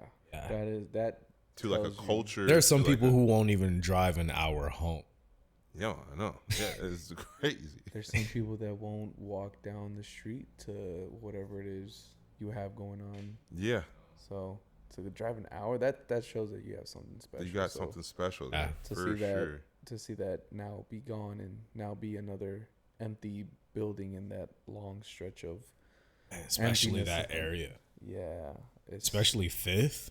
All of Fifth is dead. There's nothing there. Yeah. Yeah, it doesn't. Interesting. It doesn't. Every few months they lose another place, another place of business, something else that's in that corner, is nothing to sustain it. No. That's sad. But for me, I will say though, the writing for me was on the wall 3 years ago when I saw how the owner was treating the place. And the main reason I wanted to bring it up is that, you know, not just ownership, management, but anytime you have people at the top of a pyramid, if they're not taking care of the rest of it, it's the exact opposite of what, you know, a lot of times it's all about the foundation. And I will not say that this is not the case. I'm just saying that your foundation starts with your ownership when it comes to the service industry. It's the complete opposite. If your ownership is not set right, if your management team is not set right, then even if you have good success in the beginning, not going to last. I know we're not mentioning names here. Since we're talking about a place, talking about Mescalero leaving, gone. Those are people that work there. Some of which, especially in the kitchen, those people worked there before me and well after me. They were still there when that place closed. Right. So now these people have to look for jobs. After having had a job solid for 4 years, arguably. Maybe even longer, man. Yeah. You know, so you have people just losing their livelihood, just having to wake up today and figure out what the fuck to do. Because of poor ownership. Because of poor. Yeah. And or poor management. Yeah. You know, we've been not joking, but you know, we've mentioned here and there.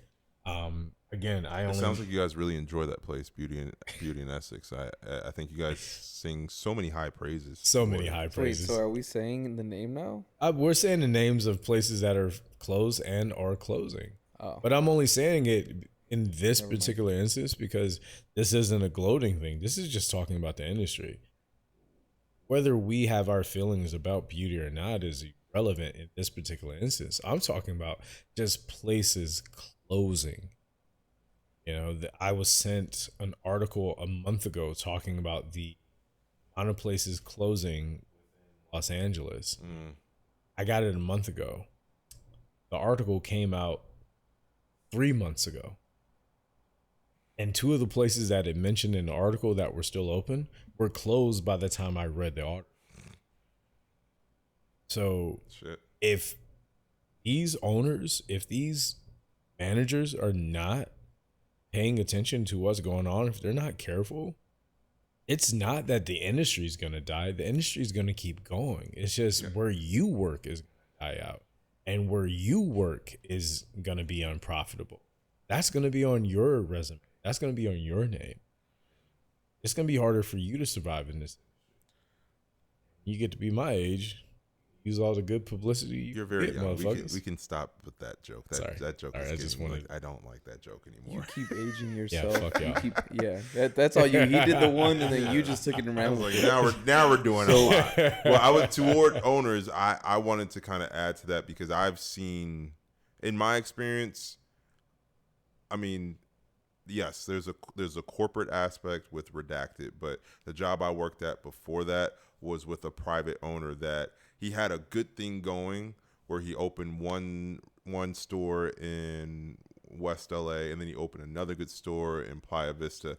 And then he was like, these stores are going so well, let me open one downtown. And there was just no real thought behind it. And he just like, the location didn't make sense. The concept was really, really good. It actually was, if I'm being objective, it was almost a better concept of Redacted, but the location of it sucked. It was like buried underneath a Target in downtown LA. And so people had to kind of like go underground to even find the place.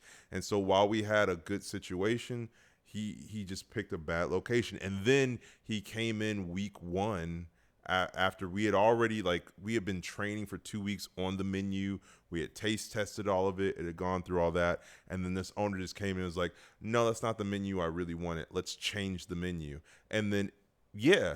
And so basically all of these people that had taken a shot and like, oh, let me see what this new restaurant is about. Let me come in, try it. It's cool. I like it. Mind you, there were some hiccups as you do with first and second week. Like, you know, it took a little time to get stuff out, but the food, people found like a thing or two that they really liked. Now half of those things were not on the menu after week 2. And I'm just like, dude, as an owner, like, what are you doing? And I just, in my experience, a lot of times you just have these private owners that have a lot of money, and it's like, I want to make a restaurant that I want to go to, as opposed to, let me actually do research. Let me actually like do crowdsourcing for this particular environment that I'm trying to open up a restaurant in.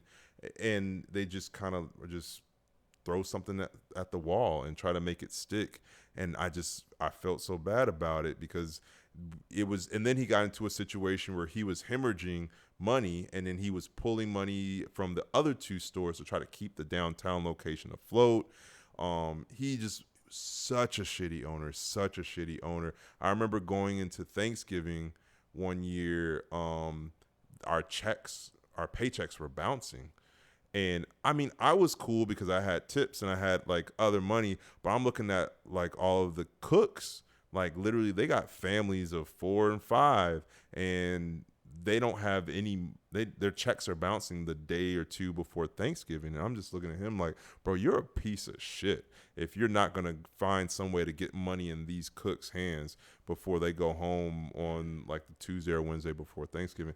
It was stuff like that going on. I'm just like, a lot of times, he wasn't the only owner I'd seen in that way, but I've just talking with other people in the restaurant industry, when they have like these private owners, they just happen to have a lot of money to open up a restaurant, but like there's no forethought, there's no real strategy going into it that makes sense, and it just leaves a lot of like the employees just in a lurch. And yeah, it just sucks to see. I'm assuming that's kind of like what happened with Mescalero. That's what happened maybe with the other place that you guys worked at. Yeah. Well, the other place, I don't know. We'll have to get our boy back on here. He was on a previous episode. Ooh. So we'll have to get him back on here to what's the tea? Hopefully spill the tea, because I really want to know. Brew the beer. Brew the beer. I don't know. I think that's like the more like gentlemanly way to say, taste the tea or spill the tea. I don't know. So I wanted to take this moment to shift a little bit, because there were some things I wanted to talk about. And we have topics? I had one or two that I wanted to bring up. One that we can start with us, this is just us guys, and another that can carry on to the women's episode that we're gonna do, because I feel like it's gonna be good. I'm gonna start with this one. Is who and when? Who made tipping so controversial, and when did it become so controversial? Explain the controversial aspect. So, of it. on our TikTok page, you know, I made sure to curate it so all I see is like industry shit. Yeah. And every here and there I see videos about like tipping or this and that. I mean, I could post. We could spend like a whole hour of me just showing you guys. But it's always like, oh, this and that. Like the one that I show. Never mind. That's speaking in the future. Never mind. There's one video that I will show. Anyways, regardless. Speaking in the future. When you speak to controversy behind tipping. Yeah. It's always like in the comments, people are always. It's always the people that are not in the industry, that are always making it a point to address the tipping. Like it could be a bartender, server, whatever, talking about like how they made this on a tip or whatever, this and that, blah blah blah. You know what? Fuck it. Case in point, I'm just gonna roll the fucking clip, because roll the footage. It's just gonna be easier that way than me trying to. I'm gonna be the one person not peeing. I'm actually gonna just re-up on my drink. Yeah, re-up on your drink. So this one, it's not so much. It's not so much like forget. Well, not forget, but like what she's saying is something I brought up. Damn it! Again, speaking in the future. Just play it. Never mind. So here's this. Sorry, hold on. Okay, say you go to a bar and you order 2 shots, and those 2 shots cost you $50. Are you tipping the bartender a percentage of the $50 bill, or are you tipping the bartender the fact that they just poured you 2 shots, no matter how much the bill was? Right. So, yes, tipping, right? And then you go to the comments, and it's always the people that are not in the service industry that are always making it a point to complain. And to play devil's advocate, you could say, oh, well, you're complaining or you're talking about it. It's like, not really. We're kind of more so just bringing attention to it or making aware, or just even just venting, because it's a lot and there's no space for people to vent. Oh, wait, yes, there is. It's right here. So come on and talk about it. So, like, let me see. This comment right here made me kind of laugh. It's like, I'm staying home and pouring my own shots and tipping myself $50. That's good. You know what? That's smart. That's fucking smart. Yeah. I agree with that. The minute a bartender says 50 for 2 shots, I'm walking away, because clearly I'm at the wrong bar. Hey man, know your tax bracket. Kudos to you. Pouring a shot doesn't deserve a 20% tip. Let's see. There's another one. I live in the UK. Your tip is thank you.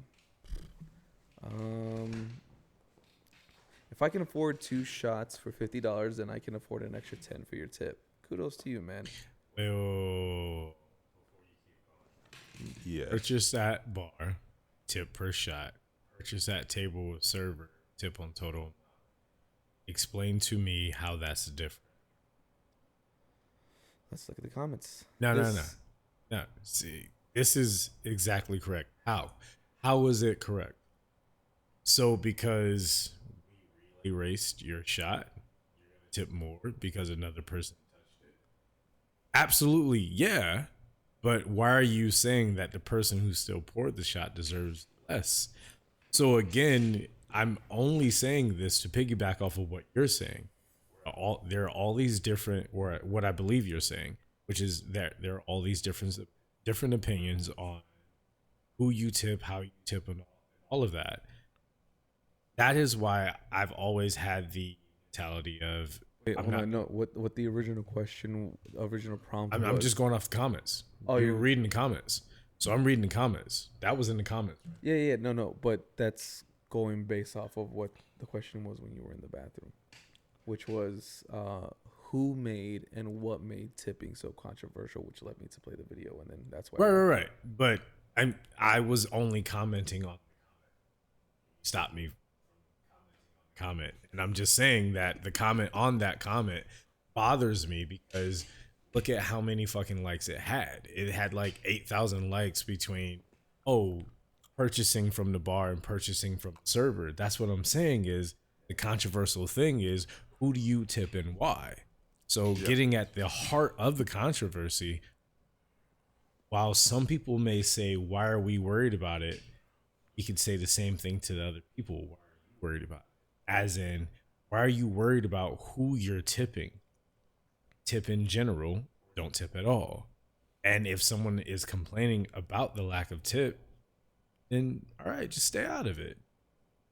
There's no need to jump into the comment section talking about, well, I'll tip this person based off of this. I'll tip this person based off of that.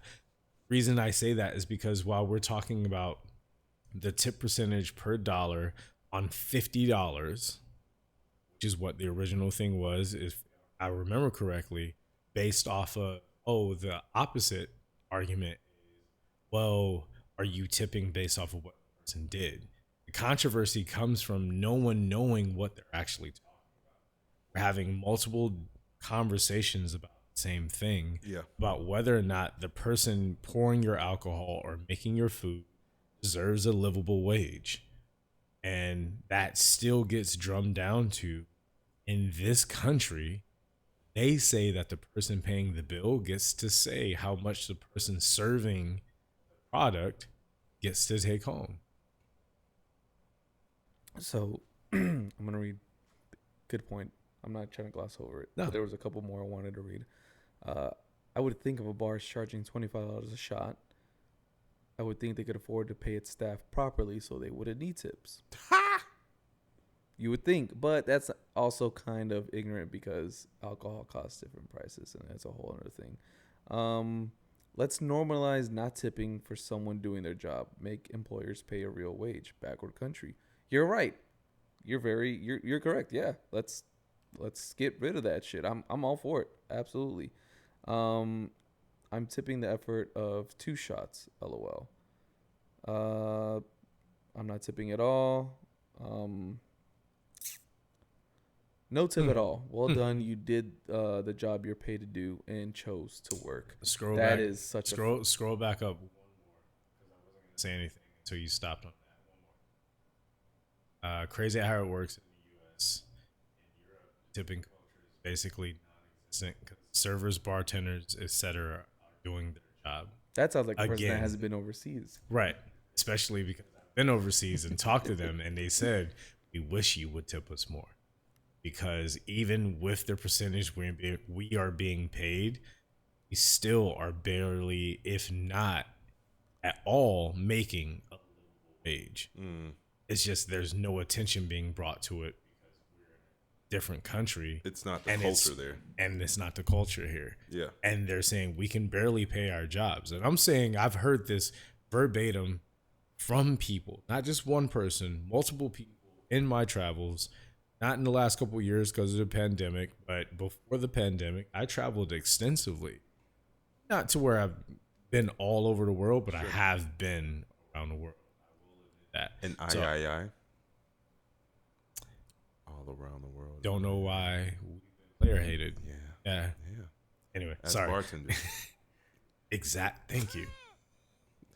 Where's the? I don't know I don't know why we've been player hated. I don't know why they hate us. Bartenders. It's because we wear suspenders. I'm still reading. Baby. Baby. I'm still reading. But no, comments and shit. it's always a misconception, which has been the thing within our world, not just our country. Everyone's looking at everyone else and saying, because this thing that I hold in my hand, I have all the answers and I know what you're going through because I read it somewhere else. So therefore, you should just shut up and take it. Instead of us looking at each other and saying, life should not be this hard, man. It shouldn't be this hard to pay your bills. It should not be this hard to have a livable wage. You shouldn't have babies crying in bars because there should be somewhere else for the parents to take them. Just like you shouldn't have drunk idiots going to Chuck E. Cheese and traumatizing the kids. Yeah. We should be doing better in all facets of this, and Yeah. we're not. So again, that's why we're here, because we're talking about it's how But, like, fucked over we all But are. When and who? Why is it? Why is it such a touchy subject? That was the point. Well- in question. Like, who did it? Like, what start? Like, why? Why is it such a big fucking deal? And also, It's people's money. It's our money, and then it's Yes. other people. It's the but guests' also, money. like, why are people in the comments saying, "Well, in Europe, then it's not. This isn't about you. Then stay out of the conversation. This is an American thing. Sure. Okay, this is one of the few times where I am gonna actually be serious. Like, this is America. Well, it's not just an American This thing. is 'Cause like I America. just It's said, America. like I It's just said, America. it's not just an American thing. Because these other countries are literally saying, you are telling us that we are being paid appropriately, and we are saying we're not. But no one is saying that for us. Right. So that's what I mean. Like I'm Fair. right there No, with you, yeah, but it's yeah. not just an America thing. I I feel guess- it's I a guess it's- misconception. I thing. guess it's the ones that are saying, well, in Europe, they this and that. It's those people, or the ones that say, well, in this country specifically, where we do pay our people a respectable wage, I'm gonna make a comment about it. Then no, this isn't for you. Most of you those are not allowed in this discussion. Those Sorry. comments are from guests in bars, or and they're from restaurants. A lot bots. of these- Or they're from bots. We're talking about social media. Oh, We're talking touche. about a Yeah. comment section. But We're a lot of talking these- about who is complaining in the comment section or over here and over there. We have no confirmation that the people complaining are actual. That's true. Touche. AI You is a know, hell of a thing. But please continue. Please Yeah. continue your thought. I It's want just- people to remember that too. It's just, I feel like post-pandemic is when it really became. I know it was a thing before, but it wasn't such a hot subject. It was just kind of like, well, I tip based on service. Okay, that's fair, I guess, whatever. But post-pandemic is when, like, the penny pinching really became a thing, where tipping was like, went from like, here, like, all right, it's based on service, to like, well, you know, the bill, this and that, and it just became all of these other compounding factors. I really think it was post-pandemic is when it started. I don't know who started it, where it started, what started, but I think it is just post-pandemic. I might say, this is me spitballing literally in real time, but also the prices of a lot of things went up post-pandemic. So now that the prices are going up, now I'm paying much more, and while the prices are going up, my income as a person not working, as like a person that's going out, my income isn't going up. Actually, so now no, it's gone down because the price went up. Yeah, you didn't make more money, so now your money. Yeah, because now I'm paying more toward rent. I'm paying more toward bills. I'm paying more for bread, for water, for milk, for stamps, like just French fries. For French fries.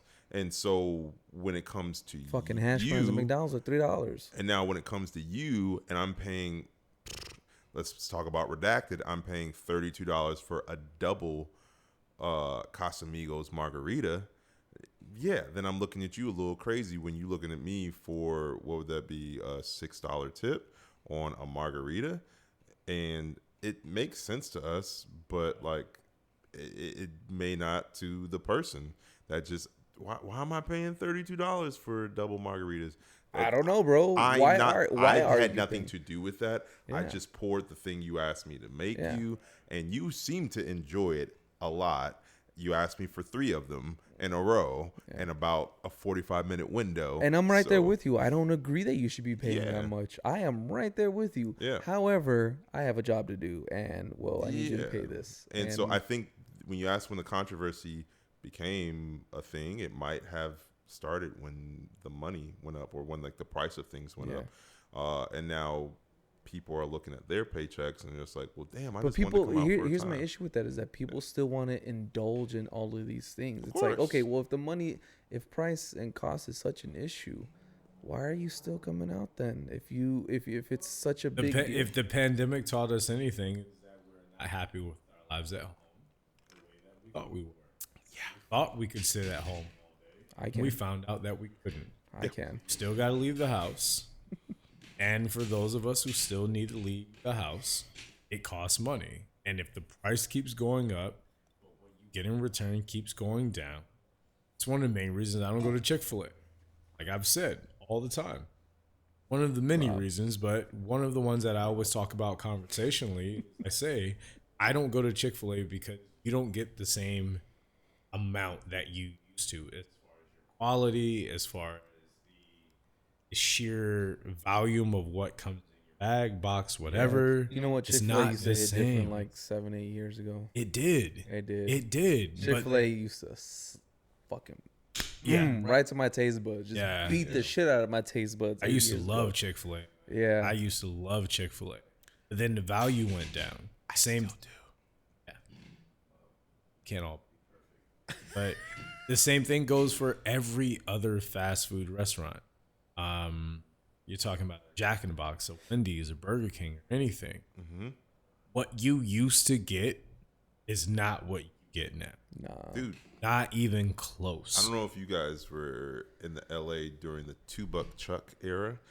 People that have been in Los Angeles for a while know Trader Joe's was good for $2 Chuck, which is it's a wine. The name is Charles Shaw on like the actual brand, but everyone calls it $2 Chuck. Yeah, and it used to be $2. Now that shit is definitely over $3.50. Might be $4. $2 wine. Yeah, I'm not trusting that. Oh, you better trust it. Let me tell you. Trader. It was Trader Joe's. It was decent. I mean, you're getting $2 Oh wine. man, white women shopped it. But like, it was good. It was pretty solid. It was pretty solid for a $2 wine.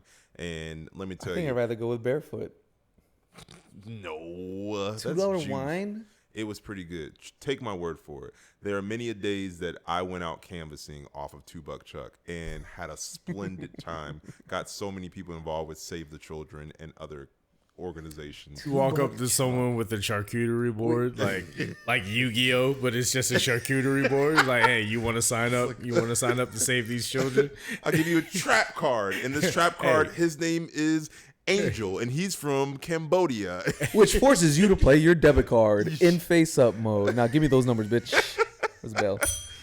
Wait, was the bottle like a standard? I would now like to play the card of Lunchable. Was it a standard bottle or was it? It was 750 milliliters, and for $2. Dog, you're shitting me. I'm not shitting you. Stop. Anybody that was in Los Angeles during the $2 Chuck era, please comment, because it was an era and it was solid. And we were just young in like our early mid-20s. And somebody confirmed this. I don't believe it. Nah, it was really good. And I remember the last time I got it. I remember I was actually like paying for it, and it came out, and it was $2.78, and I was like, $2 Chuck, you betrayed me. I can't even call you $2 Chuck. Arizona iced tea. Huh? Sounds like Arizona iced tea. Yeah. It would still say 99 cents, but it costs $1.30. Yeah. It's like, what are we doing in the right Venera now? right there, man. Yeah. In the Venera, for sure. That is one thing I would say about the canvassing era. When we got a group and like we knew like we were kind of good at our job, it was like a thing. Like we would go out, everybody get at least one sign up or one person to sponsor. We would go to like the nearest CVS, whatever, get either a handle of Jack or a $2 Chuck or whatever, just pass that shit around and just kind of chill. We're still on the clock, and then go back out there. And now it's just fun time. It's like, who wants to get involved? I don't give a fuck. Cool. And we're just like, in the conversations, bro, it was we had a time. That's what's up. Yeah, no, there was one time I think basically it was my homie's last day, on a little bit of a rant. Ride with me, and basically it was my homie's last day, and we kind of worked it out where it's just me and my two homies, and one of them, it was their last day, and we got assigned to go to UCLA, so we didn't have to drive that far, and we each got a $2 Chuck apiece, so we each downed a bottle of wine and then went to campus. And bro, I don't even remember what happened. All I know is I blacked out. I came to in the middle of signing somebody up, and I was like, and I was like, and you're just gonna sign here? How the fuck did I get here? And it was like a whole thing because we forgot. Record scratch, freeze frame. Bet you're wondering how I got here. Nah, I have no fucking idea. Talk. It was crazy, and then we didn't know where the car was. It's a long story. Yeah, no, it was a day. But $2 Chuck was an era. Anybody that was in Los Angeles or just had access to a Trader Joe's around that time, please confirm what I'm talking about. Please Charles do. Shaw. Charles Shaw is like the official name of the wine, but everyone called it Chuck. Yeah, we call it Uncle Chuck. Yeah. Okay. Yeah, but as we're talking about like shit just going up for no apparent reason, that's what happened. That was like the sign of the times for me. I was like, damn, $2 Chuck ain't even $2 no more. Like, that's a problem. Yeah. But yes, are you transitioning to something? I am. Okay, because I have something. That's actually in line with what. Okay, yeah, go for it. One of the videos that I had saved in the last probably hours, Sick. And it kind of makes me happy. Play another thing. Play another thing. I have not hit the screen sharing yet. Pull up. Speaking to the Jamie, microphone pull up next the video. time. No, nobody watched the JR when he goes like, "Jamie, pull up the video." Wait, so On Joe Rogan. what was like your cheap wine of choice as you were coming up? My cheap wine of choice. What? So, are we talking before I was 21 or after? I mean, whatever you feel comfortable telling your platform. No, answer the question first. I already got it pulled up. I'm trying to dodge out of this now. That's why I haven't hit the I screen. set myself up. Yeah. All right. So before I was 21, Yeah. whatever alcohol my mom had at the time is what I was drinking That's fair. and taking to the parties. And she She I'm had some sorry. shit, didn't she? Mom, I'm sorry. I don't have to apologize. She knows. Oh, She would- yeah. She would ask, and I'm like, Yeah. Yeah. And then, so whatever she had, whether it was Captain Morgan or a wine bottle, whatever. Oh shit. No, because when Wilson comes out here, he'll tell you too that we would take my mom's alcohol because it's like it's been sitting there. You're not. You're That's bad parenting right there. It's you gotta like- drink that alcohol. I'm sorry. No, because like it would just be, and it was either from parties that were months ago, holiday parties, and it's just sitting there. My mom doesn't drink like that. She just drinks Yeah. just wine. Yeah. So we would have bottles of stuff, and it's like, well, I'm going to this party. Yeah. So, and I don't want to show up empty-handed. So I'll show up with this 3/4 of a handle of fucking Captain That's how you Morgan do it. or That's how you do Jack it. Daniels, or if we just got lucky enough in the corner store by my house sold us some shit, but it was whatever was at home. And sometimes when my mom would buy some shit, I would wait at least a week before trying to take it. So by the second week, if it was still there, I'm like, Oh, all right. because everyone knows your parents' memory is like a velociraptor. Absolutely. It's all based on movement. It's been a week. It hasn't moved in a It's week. just like- you can take that bottle. Yeah, with senses. it was because I wasn't But 21. But we've then, all been there. but We've when I all was, been there. it's not like my mom knew I was going to these parties and drinking. She knew. Right. She knew. It wasn't like I was like sneaking out to get her. No, I was I was like sneaking, I was like so, 19 or 20, getting ready to turn 21. My mom knew. She didn't like it, but she knew. Yeah. So yeah, I was just go and take whatever alcohol That's my fair. mom had in the house and go party and shit. And after I was 21, then I started buying my own shit. But Yeah. it was just whatever. My mom or my family didn't. Really Oh, drink I remember the much. brand. It was Cupcake. Oh no, that's just gross as fuck. Cupcake vodka. No, Oh, wine.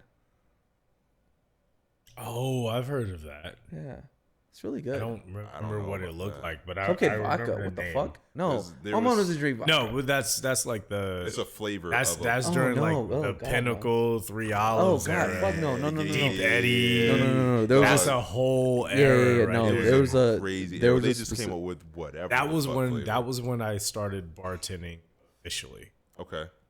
It's just before all the flavored vodka.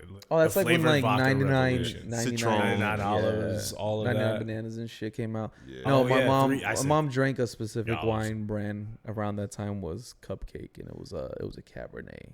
My, And it was from me taking my mom's alcohol that got me that gave me that palate for wine, and to be like, oh, I actually like wine. interesting. Yeah. Yeah, because my mom or my family didn't drink at all. But the only time my mom would drink, she would drink Mana Shepherd wine, which is I think a Jewish wine, or like it's a very specific wine. My homie told me it's like specific for the Jewish. My Jewish friend told me it's for like the Jewish community, or like it's big there. But it's sweet as fuck. It's just like you drink it, and it's like, oh, I'm getting a hangover tomorrow. Cool, noted. Did That was you every- just say that the Jewish one tasted? I'm saying nothing. This is like I play around with getting canceled, but let me tell you, this is one community I don't play around with getting canceled. I don't know. No, they are upstanding citizens, and they are wherever they say they are. I don't in know if- social status. I don't know. I mean, as black men, you probably can. Yeah. Me, I'm staying away from that. Yeah. Nah. I'm saying, Only one of us tried. Can you play the video, please? Segue To the video.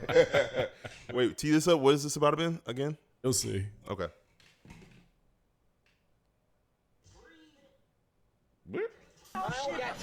Breathe, bro, breathe. Oh no! Oh no! Breathe, bro, breathe. Oh no! Not the frame drop. That's Yeah, fucking hilarious. Yeah. Oh man, All the shots.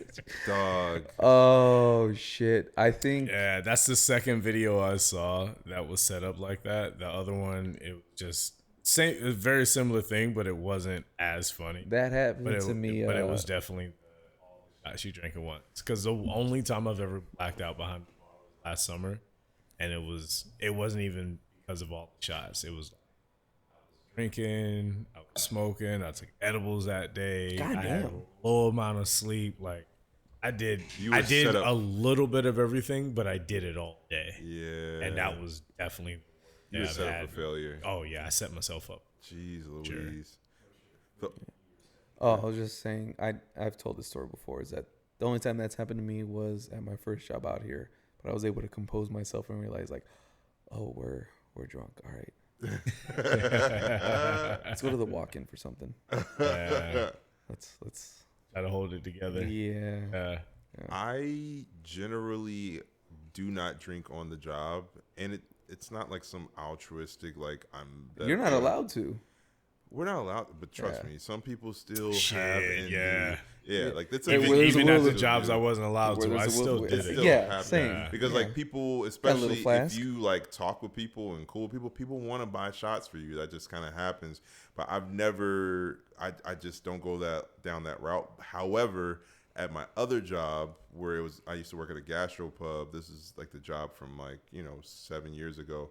And this is a point where I was canvassing 5 days a week, and I was working bartending and serving 2 days a week. So I'm working 7 days a week. The only time I actually had to hang out with anybody was Sunday morning, Sunday brunch time. And so that was all I had. If you want to hang out with Rob, you got Sunday brunch, plan it out. I will be there. Let's brunch Rob, and that was it. That was brunch Rob. That's all people. Wow. That was all people had. Cause like dangerous time. It was because I had no composure. I had no red light for like brunch. Like if you want bottomless mimosas, I am the person. If we're doing like a group bottomless mimosas, I am the person that Bob gets to the bottom of the bottomless. I'm finding the bottom of this fucking mimosa. Every time I see the server, I'm down in my shit. I'm like, hey, we need another round of mimosas. Bottomless is a myth. He just throws the champagne flute This down. is how bad it was. I always make sure I'm the first person that's getting the refill of the bottomless. And by the time they get through everybody, I've downed mine so that I can get a refill before they walk away. And it was like that's who I was. That's economical. Oh, yes. Shit, No. Smart. If we're paying $15 to $30 for a bottom mimosa situation, I'm making that shit work for me. You're getting to the bottom. Yes, I am getting to the bottom of it. Yeah. So then take that, and then 9 times out of 10, I had to be at work for dinner service, and that would usually be like 3 o'clock, 4 o'clock, something like that. And so I'm just like, what's up, everybody? Welcome to, it's not that anymore. Gulp was the name of it. I was like, welcome to Gulp. My name is Rob. Da, da, da, da. And I would go to my busser. His name was Jonathan, but everybody called him Grande. And like on my way back, I'll be like, Grande, I'm kind of drunk right now. You don't think they can tell? And he'd be like, nah, they looked at you kind of funny. They know you're drunk as fuck. I'm like, fuck. All right, cool. All right, well. And I just be at the POS system. We had like stationary POS, and I'm just like, all right, this, like, dude, I was fucked up. And then we had white wine sangria, and so the way it was set up was like we only had it on the weekends, and so by Sunday night, whatever we had, if it was left over, just like the staff would just finish it, and so I'm just like down in that shit too as we're closing up service. Sangria for family meal. It was family sangrias. Family sangrias, bro. It was a mess. You know what's funny is that I'm not surprised that you would indulge in brunch. You strike me as a brunch person. Oh, I'm a brunch person. I'm much more. I'm a little bit more reformed now, but because of that period, that was probably like at least a 2-year period where I worked 7 days a week, and that was the only time you could really like see me. And so like I just became very much accustomed to like brunch. And like I got to know all of the brunches around LA, all of the bottomless mimosa situations. Like that's just. So if you guys want all the brunch hotspots, no, real talk. Because even beyond that, like hit up the brunch, bro. I got with as I had more like college homies that would move to LA. What'd you say? I said if you want to know about the brunch spots, hit up the brunch, bro. I am a brunch bro. Fuck it, I am definitely a brunch bro. Because most of my homies, from college, they moved to LA, and we started doing a monthly thing called Brunching While Black. This is while like Driving While Black and all these other things started going on. We're like Brunching While Black. So once a month we would get up, we would pick a different restaurant that had bombs, mimosas, and it would be like 15, 20 deep, just like at a brunch spot, and they would hate us, but like I would make sure like, yo, y'all take care of them, y'all make sure that like you're tipping right, and we're not doing more than 4 cards, like all that type of stuff. But we would fucking mob on these different like brunch restaurants. So why would they hate you? Because just in general, they wanted, we were the size of the party was reaching to where like you guys should just cater, or like you guys should like reserve out of the Wow, spot. that is getting a lot too of big. people. It was like it was reaching 20 That is plus a lot people of people. because we would make a reservation for like, let's say 17, and like 25 would show up.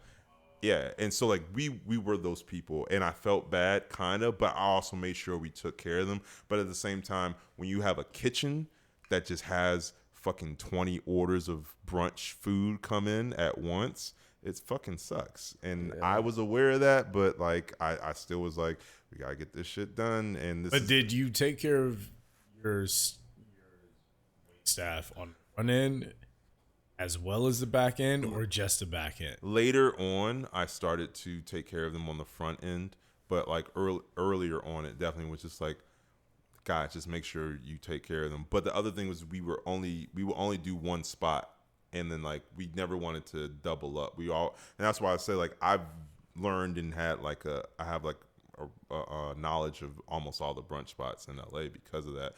Pre-pandemic, a lot of them closed down in the pandemic, but yeah, it was a time. I was a brunch bro for like a good number of years because of that era. Yeah, I don't even know why we got here, but I don't know. I don't either. yeah, but I'm down for it. yeah. We were gonna segue into my thing that I was gonna say this week. Yeah, Go cool. for it. So this question will also be reserved for the all ladies panel.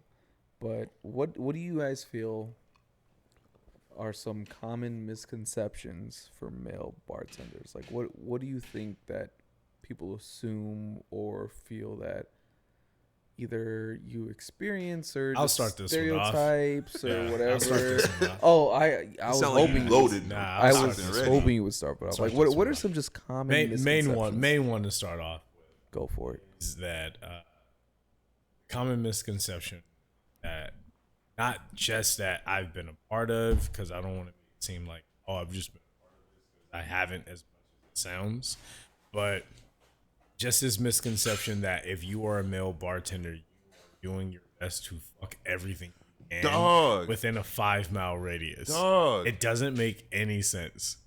Like, I don't want to. I want it repeat doesn't make any clientele. sense. Yeah, if you're sleeping with all of your clientele, you're sleeping with all your coworkers, like, there's nowhere for you to work in this industry. There just isn't. There has to be something, because you see the people who don't adhere to those rules and they flame out really quick. Real fucking They get quick. involved in a lot of unnecessary drama. So just starting it off with that, man, that's the most major thing I've seen. But not just in my career, and I'm not even saying like not just in my career. It's just about, I'm saying just in general. I've worked with a lot of very attractive male, female, binary, everything, bartenders, servers, bussers, everything. And it seems like within this industry, if anyone thinks you're attractive or thinks that you think you're attractive, they think that that's the only thing you're thinking about. Yeah. And that is not the case, because the people who do flame out so quick. Yeah. I have an addendum to that when you finish that point. No, I was. I ending off. think an addendum to that is that we, like, when you're on a date or like you're a guy and you have girls, that we're trying to take your girl or fuck your girl or impress your girl or your guy. Yeah. That is what. Yes, 100%. What you brought to the bar. Yes. And that's not I'm just doing my job. I have to be a sociable person that creates a great experience for everyone that walks into my establishment. And if I tell a joke or I say something sly that gets the person that you brought in giggling a little bit, that's not me trying to do anything or create some type of rapport with them beyond just this experience here of me providing the drink and or food that you guys want. That's all it is. I experienced that literally last night. Yeah. Where I could tell a guy was on his first date, and every time I talked to him, everything was super fast. It was even before the girl arrived. It was like, hey man, do you know? No, I'm good. Somebody already taking care of me. I was like, all right, cool, bro, cool. And then I refilled his water, and he was very appreciative of that. But like once the girl got there, it was very much just like he wanted everything to be short. But anytime the women that I was working with that night came up, it was very, yes, I would like this. I'd like another round of that. But anytime I approached, he wanted to cut it as quick as fucking possible. And I was like, dude, it's cool. I have no intentions or whatever. I'm just doing my job. But yes, that's an addendum to your point. You had more points, so. I guess mine would be that. So you said that the ones that are that the common misconception is that you're trying to fuck all the guests and coworkers. No, just everybody. Okay, whether it's guests or coworkers. Another one is that everybody wants to get with us, and it's not true. That's like, it's like just. That is one thing I definitely hear a lot. It's like, oh, you must get all the honeys, all the baddies, all with this and that. It's like, nah, man. It's no, because there's many different factors. I'm not gonna list them all, but like, it's really not like that. Like, again, unless you're one of those people that's actively gonna try to do that, maybe. But if you're just there to do your job, you don't really get a lot you don't get as many people flirting with you as the masses think that you do. Like it's really like a 1 out of fucking 20 maybe that are like show some interest, maybe even more than that actually. That's like show some interest or like trying to get your information or whatever like that. It's like it's really not that common unless you appeal to their sexual preference. Well, because let me tell you, man, I get more gay men that are trying to flirt with me, interested in me than women. So, well, the other thing for me is that even if advances are coming my way, I'm so focused on just doing the job, your shit, doing the job, and moving on to the next 5 people I need to get to. I think I miss a lot of them. Or sometimes you may miss people because it may be because you're being humble and you're not thinking about it, but it could also be I'm so busy that I'm not reading into anything you're saying. Nothing. I'm trying to do my job, and women have it so much harder than we do. Because we'll let them explain it. Yeah. I'm not gonna speak for them because that's not my job. Fuck that. Yeah. Let these people speak for themselves. But the things that we hear from our peers is insane. But the things we hear said when the person who's saying it thinks that we can't hear it is even worse. It is so much worse. Yeah. So that being your job and knowing that that's how you make your money. Oh, actually, can you check that? Is it? Yeah, because I'm not seeing me pop up as much. Are you not? Yeah. Oh, what happened? Oh. I just unplugged and I plugged back in. Let's see if that works. Okay, hold on a minute. Check. Okay. Well, while we're looking. Oh, wow. There we go. Okay. Yeah. Cool. I noticed like I wasn't popping up. That's why we keep the laptop in front of us, people. But like you trying to do your job to the best of your abilities, remembering everything that's been ordered from you because you're trying to give the best guest experience to then therefore hopefully be tipped appropriately. You then are not trying to think about how many phone numbers you can get, who you're trying to sleep with, how many people want you, all those different things. You're just trying to do your job.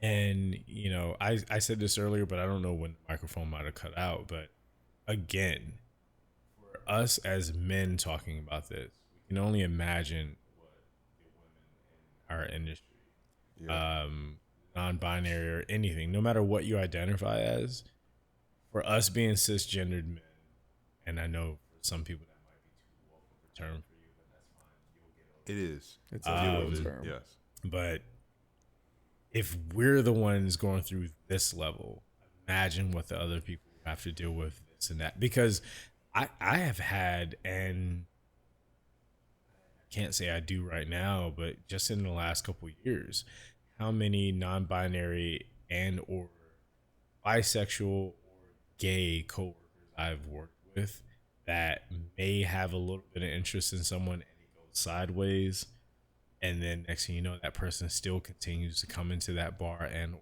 restaurant trying to get that person's attention because they were like, oh, there was this opening. There's just so many different things that go into it. Why would we invite that? Yeah. You know, a lot of times when you see someone in the service industry hooking up with a customer and or coworker, especially coworkers, it's because it's more of a last resort. They've been not hooking up with anyone, not talking to anyone. Convenience. Yeah. You know, yeah, they kind of go hand in hand. But I'm just saying is you not hooking up with people, you not doing the things that everyone misconceives about you ends up leading you down those same paths. And I've seen it. I've been a part of it.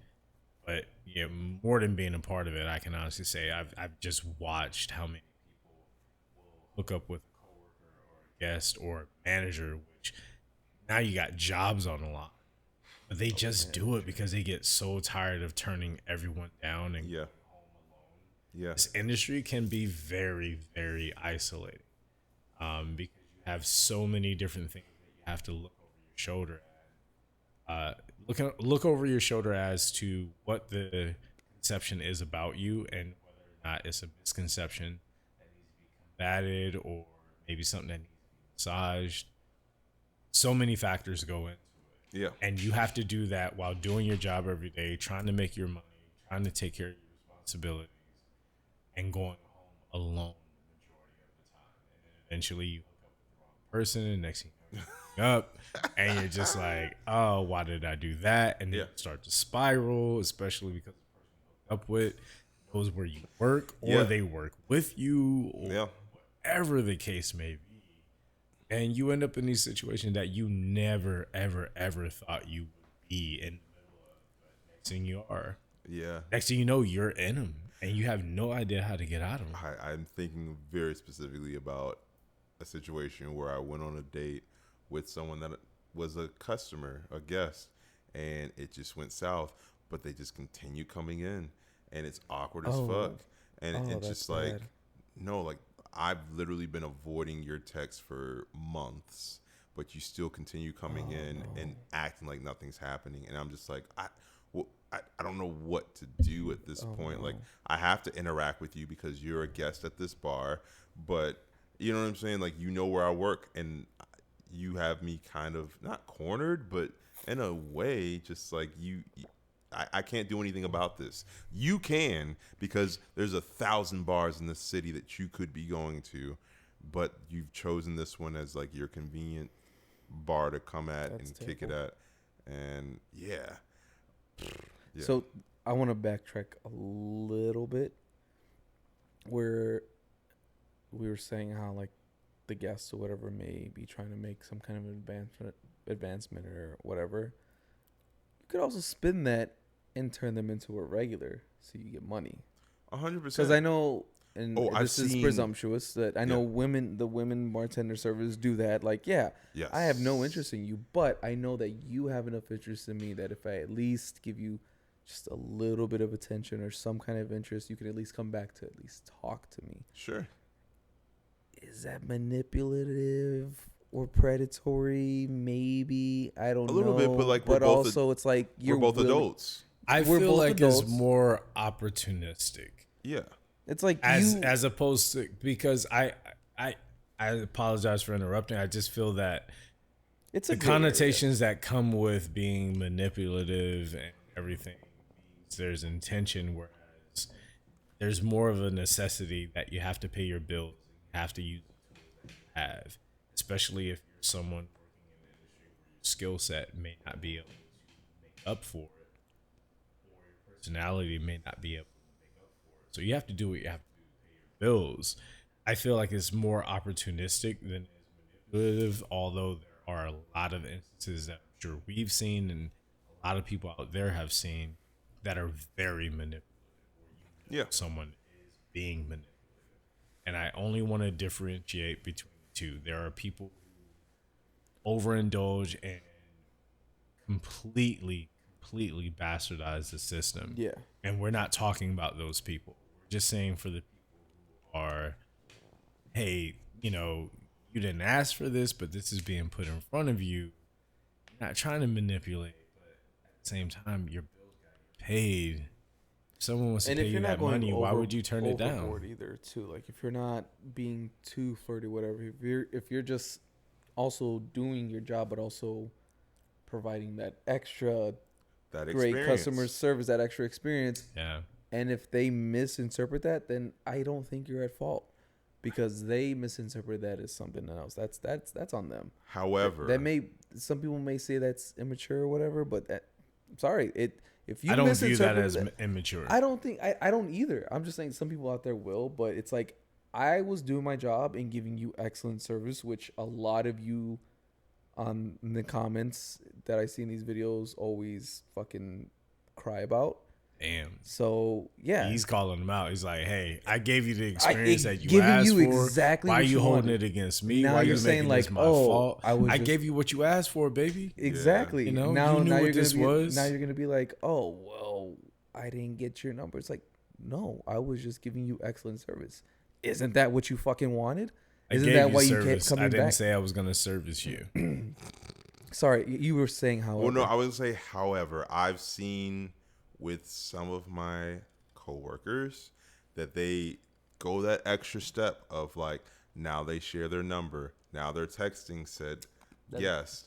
And that's crossing that bar. That's crossing the line. I think once you share that number, it's not signing you up for anything. No, I am not saying that at all. However, I don't know what all the text conversation is saying or what it's promising or whatever, but I have seen it go left where that person has come in and said that so-and-so kind of is now not providing them a good service, and they start just shitting on the entire service of the bar team because that one person didn't provide the extra whatever they thought they were entitled to, now that they have been talking with this person outside of the bar. Yeah. And I feel like at that point, that person needs to take more ownership and know what they're doing and what they're signing up for. Absolutely. Not signing up for because they're not signing up for prostitution is essentially, let's just call it what it is. If that person there, that guest now thinks that they own that person, that they're entitled that they're entitled to something, that's fucked up, and that is a whole different thing. However, I do think that person, the bartender, needs to be cognizant of that, and that they know what they're leading that person on to, because they know as they provide such an experience and that type of attention, they're getting more money for them. I will interject on that one. Okay. Say that I feel that the only disconnect between what you're saying and how people may be interpreting it is that some people do not understand that there are certain actions or inactions that do lead to negative interpretation. Yeah. And I feel, and please correct me if I'm wrong, but I feel as what you're saying is, if you are going to participate, you need to know what you're participating in at all times. Mm-hmm. Because do not leave it up to someone who you may not know what their frame of mind is and what their definitions are. Don't leave it up to them to define what your relationship with them is. That being said, it's like, okay, you're not supposed to be looking over your shoulder trying to define every relationship that you have just Absolutely because not. of your job. And it sucks that there are a lot of people out there, especially women, who have to deal with that. It sucks, and that's what we want to push back on. Yeah. But this is also, a situation that, hits home for me, because it is a conversation that I've had to have with, my partner, where they've had situations where they are interacting with someone. They don't think it's they think it's very innocuous. Like, oh, it's nothing. You know, this person just asked me to take a shot with them and this and that. Yeah. And I've explained to them, okay, now I understand where your frame of mind is in that moment. You're thinking that things are being looked at this level. And I've therefore said afterwards, this is how I would view it if I were them. Right. I'm not saying that that's how they view it. Right. I'm just saying that there's a possibility this is how they feel based off of what has happened. Yeah. And then it doesn't always work this way, but in this particular instance, a week and then 2 weeks and weeks later, they are still dealing with that person not leaving their immediate vicinity. Yeah. Because that person thought that that particular incident was the opening of a door. And it's not. Yeah. Because you don't intend it to be. Right. You may, so not to say that this is what the situation is, but I can say that this is the easiest way I can dumb it down for everyone out there who may be feeling like, I don't know what he's talking about. Right. Say you are working as a bartender, server, busser, whatever your job description is for that night. You're working your job and someone comes up and they say, you know what, hey, I just got this new promotion tonight and I'm just celebrating, but I only got a couple homies here. Nobody else could come in. Yeah. You're the homie. You want to have a shot with me? And you're like, bet, I'll take a shot with you because I need a shot. Because coming into this job, dealing with guests the way I have to deal with as soon as I walk through the door is very hard. Yep. It's hard to do that sober. So you were saying you want to provide me with that lubrication. That social lubrication. Thank you. That is what alcohol is. Thank you. We need, let's do that with it. Yeah. Where's the bell? Shit. The bell's over there. He's not. There. Thank you. Shit. I need to make a note of this while also telling the story. Hold on. Yeah. Social lubrication. Thank you. Yeah. I like that one. But so you may be the person fighting sober loop, social lubrication. Yeah. But remember who you are providing that to and the context in their mind of you providing it. So in that particular instance, they were providing the social lubrication or being provided with it because while they're at work, stressful situation, you're saying, I need someone to take a shot with me. Let me take a shot with you to celebrate your promotion. Now you've taken one shot. Say it's an hour later and that person still didn't have any show up, but really they didn't invite any other friends. Not to say they don't have any, but they in their mind might be, this is the one time that I finally got this person to have a shot with me. They've been strategizing this shit for a week. They finally noticed me. Yeah. I've never got this person to see me before this moment. Right. Let me see how far I can go. Now you have several shots, but then afterwards you think, okay, we're done. Cool. Shake hands, move on, good game. Thank you for your time. Next time they see you and the next 5 times they see you, they remember buying shots for you that night, buying drinks for you that night, and they say, no, I thought we had something. Those are the things that you have to be aware of. I know it's not fair that you have to be aware of them. You have to be. Because the times where you need to come to one of your other coworkers, whether they be male, female, whatever identification they fall under, when you have to go to someone else, you don't want to be going to them saying, well, I have this person coming after me this week and this person coming after me this week because I keep leading people or being oblivious to my action or inaction. Me saying things or not saying things at the right time, allowing someone to think that we have a relationship that we do not. Yeah. And no, it's not fair, but you have to look out for yourself the same way that you want everyone else around you to look after you. And, oh, sorry. But I've just seen that happen too many. Yeah. Too many times you have to walk one or they have an obsessive boyfriend, customer or something like that, especially with the stripping fucking community, which I'd love to get a stripper up here just to talk about what they go through. Yeah. But how many times have they had someone just lines got reality and fantasy, and they have someone who's tipped them $60 a night, 6 nights a week, and they think that, oh, I own you, or we have something. You needed that money. You told me you needed that money for your kids, and I gave it to you, so that meant we have something. That's an insane way of thinking, but and for that's some what we people, call the Drake effect. I thought this was the Drake effect. Yo, we're at 2.5 hours. I think that's a good way to say it. Nah, bro.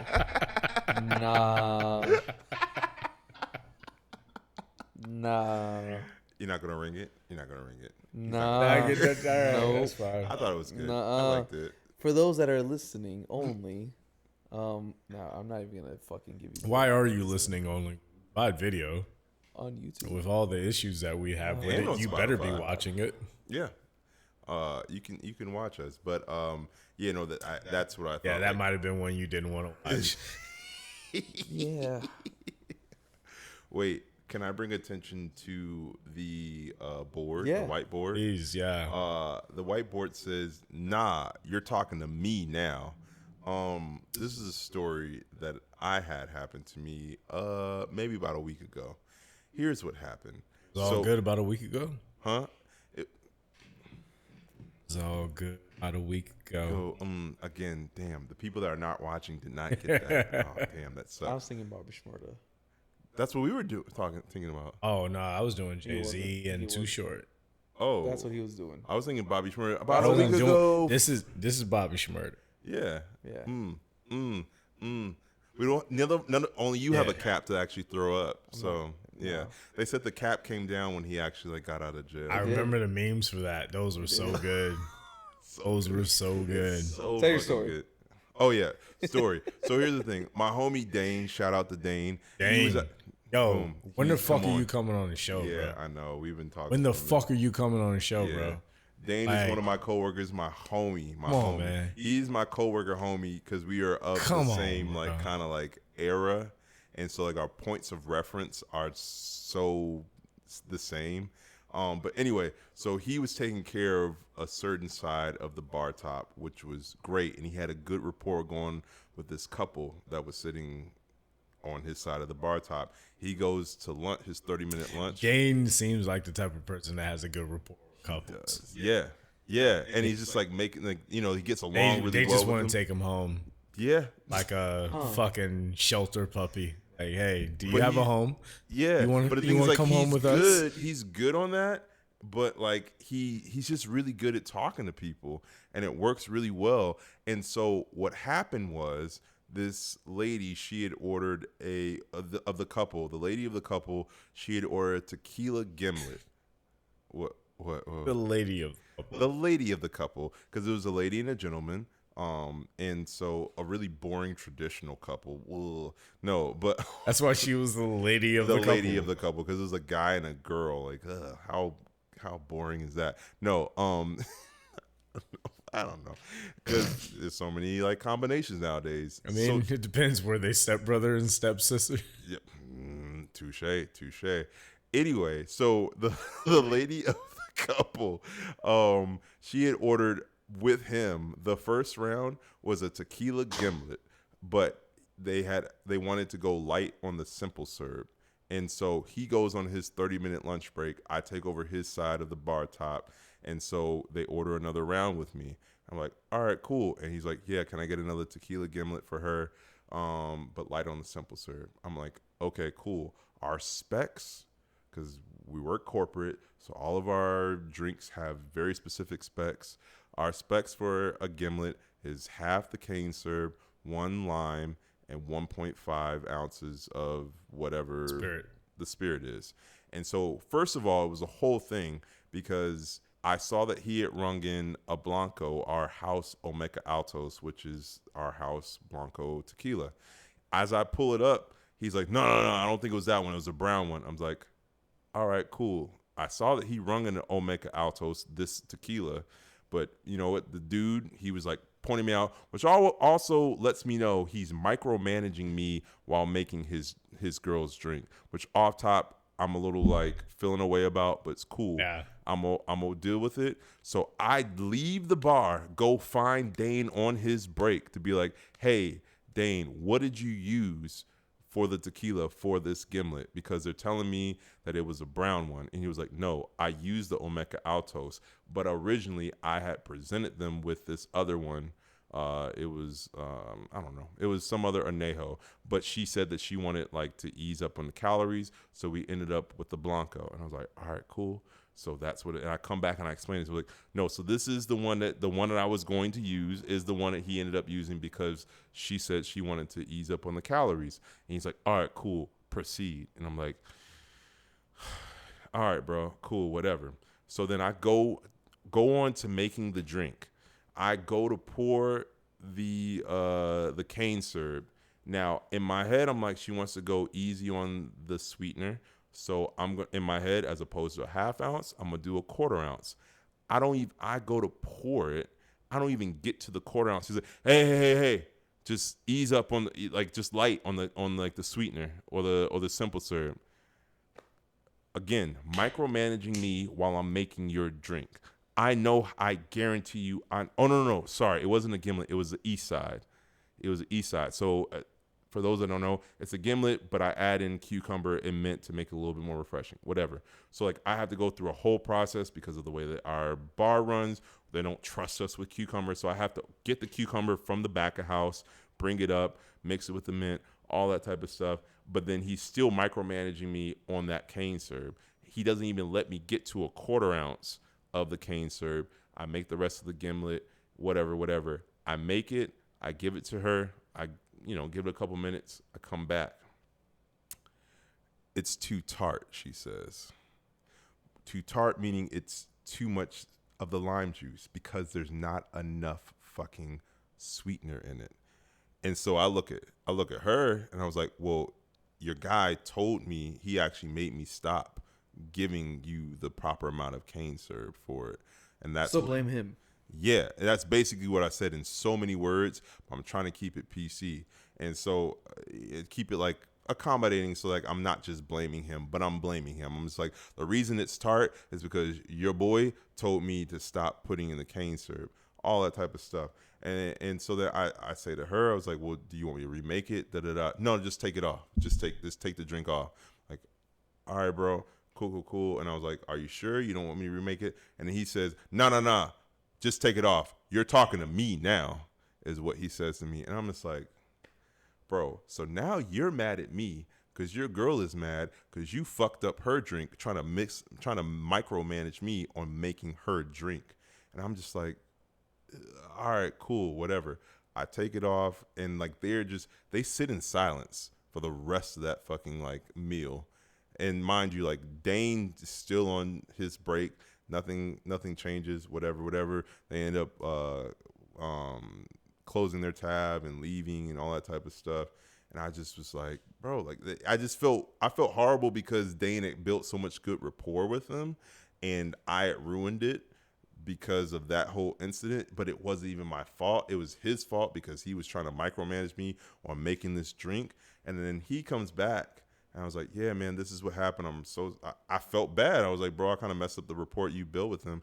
He was like, bro, I didn't even do any less of the simple syrup. I just made our specs the regular way we do it. I was like, God damn it. So no matter what I would have done, that drink would have tasted too tart for her because he didn't even adhere to it. He heard what they said and still made the drink how it should have been made. And he went with his gut. And I can't. No, it was perfect because she enjoyed the fucking first round right. so much that she wanted the second round. So, whole time, story, I felt the inadequacy of the male who kept feeling the need to show his adequacy, and he felt very much like that person. Yes, keep having to do this, you're already back here. Oh God, but. I'm not even saying this for joke effect. I'm literally saying this because this is exactly how I felt the entire time you told me the story. Yeah. Going to a bar, taking your woman, your partner, like, I'm just saying. Yes. But taking your partner to a bar, because let's just take gender out of it. So I apologize. So one time you'll get me to apologize. But going to a bar with your partner and trying to micromanage the person who's trying to provide the service for you, you could not.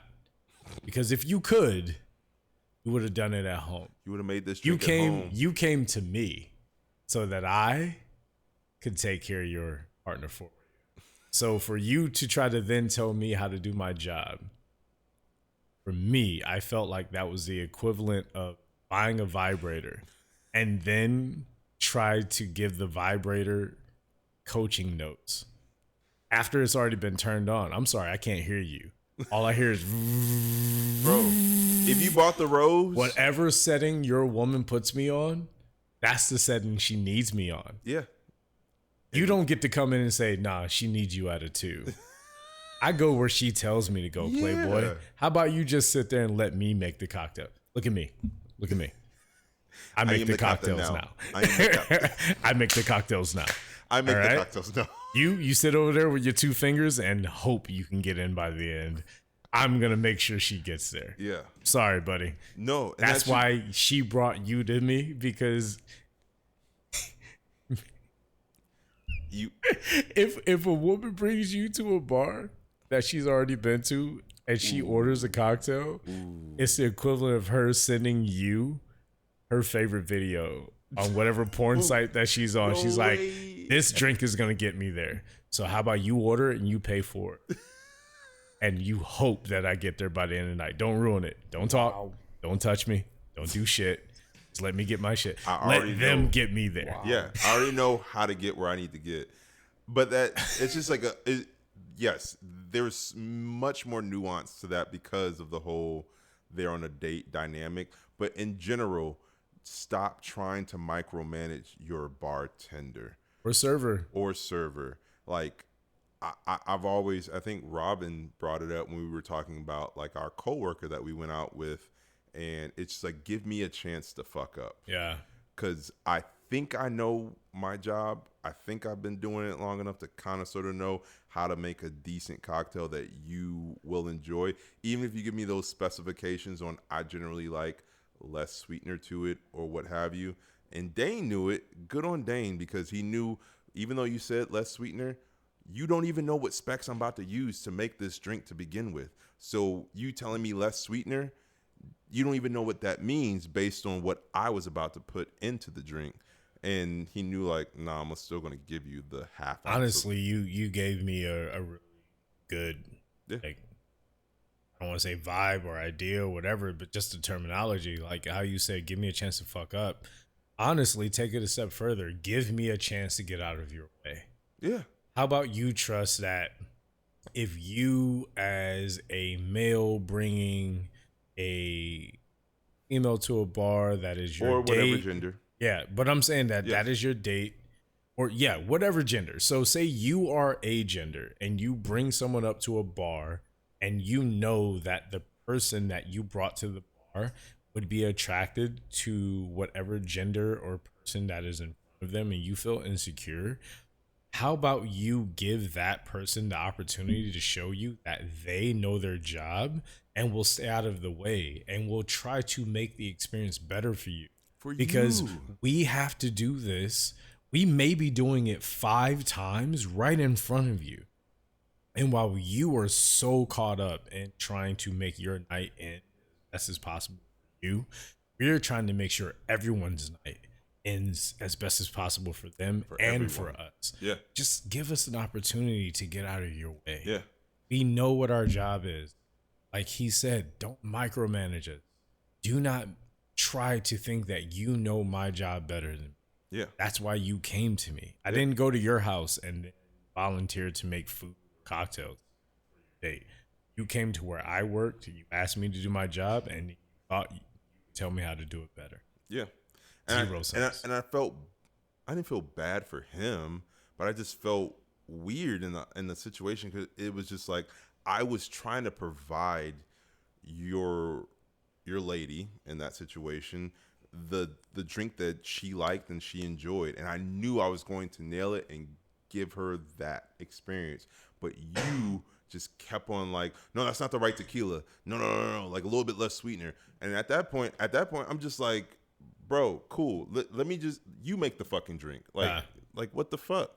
And yeah, by the time she got it, she was like, it's too tart. And I'm just like, run her experience. Yeah. And I swear to God, after that experience, because like they seemed very jovial and having a good date and whatnot, like they were quiet the rest of that fucking time until he paid out and they dipped. And I don't know if she was mad at him. I'm sure there were other factors that I was not privy to, whatever. But it could also be as simple as, oh, my drink's not good.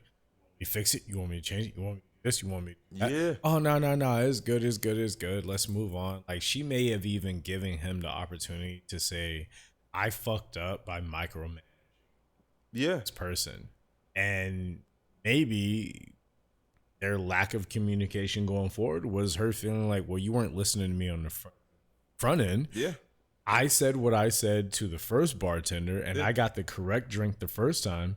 Now you take over the second interaction, which, you know, nothing against anyone involved in this, but, you know, we're going from one person who looks like this and one person who looks like this.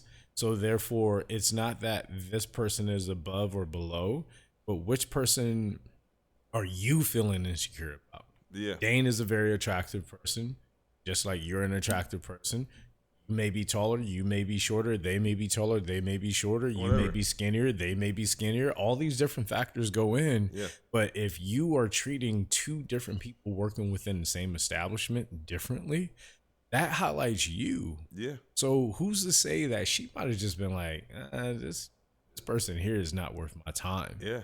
They can't even get my drink right when I got it right the first time. Yeah. When I said what I wanted, my drink got made the correct way. Yeah. But when he said what I wanted, my drink got fucked up. Yeah. And even the person making the drink looked at him like, no, sure. I'm thinking back on it now. I remember like getting mad because like as I was trying to pour the cane syrup to where I thought I was going to give him like a quarter ounce, and he like reiterated like, no, not too much on the sweetener. I was like, yeah, I heard you.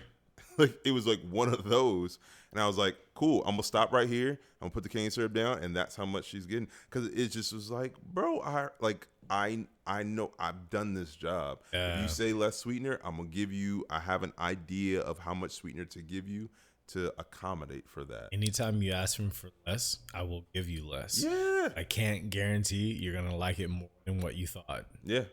Because you don't know what the original spec was. You don't know what less means. Yeah. You don't even know what more means. You just think you know what more. Yeah. We know what more actually means, and we know how to provide more while giving less. Say that. Yeah.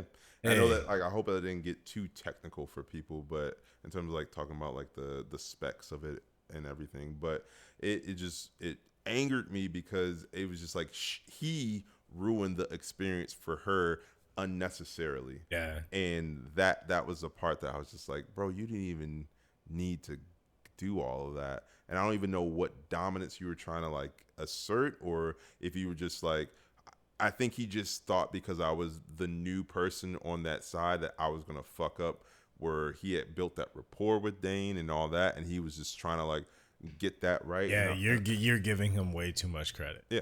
For sure. And she let you know that by her not talking. Yeah, no, they were quiet. I had a similar situation last night. You know, this is like my last thing for me, so we can wrap it up.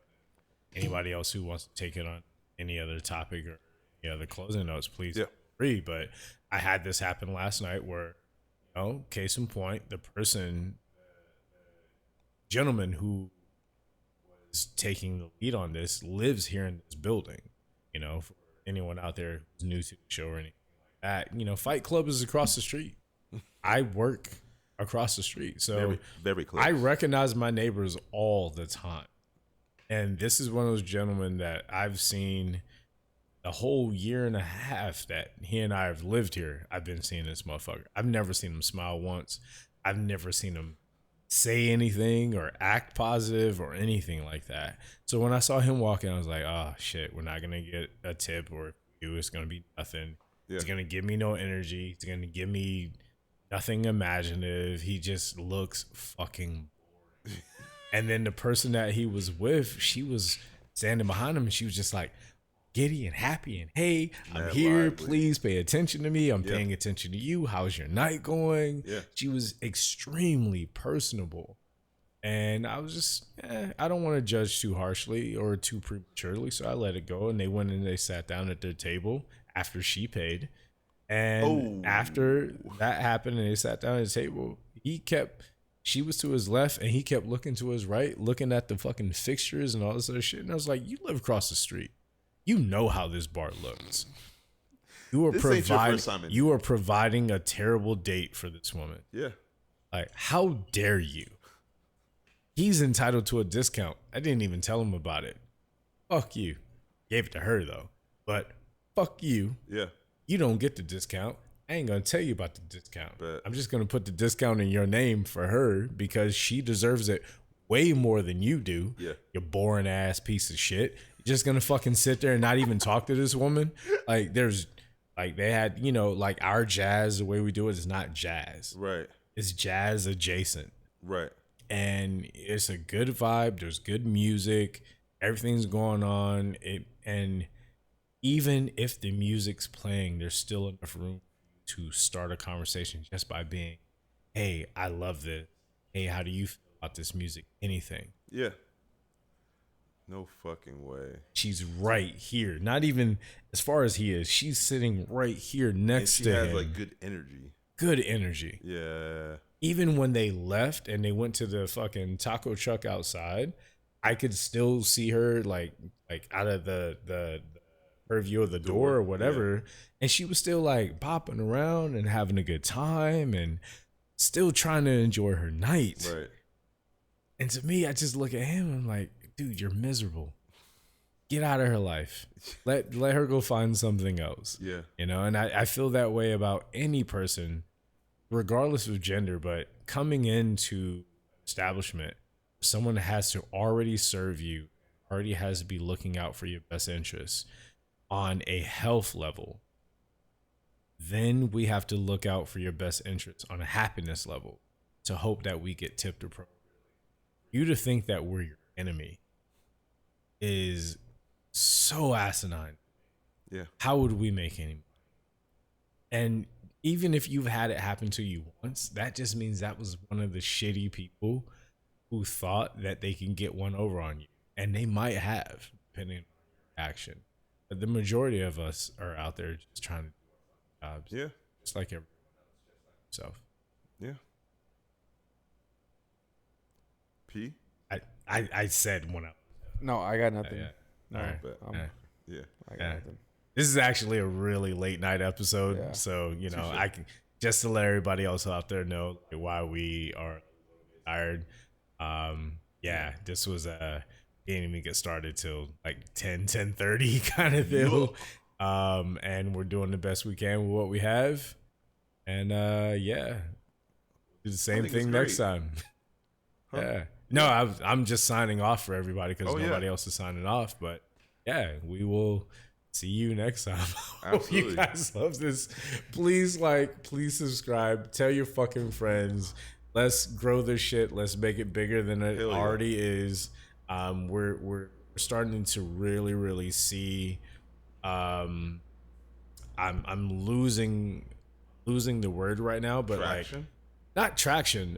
Just seeing the results of how our growth is going. Like we are seeing that. It's just one of those things where we are noticing where people expect us to be with this show, and we would like to be there as well.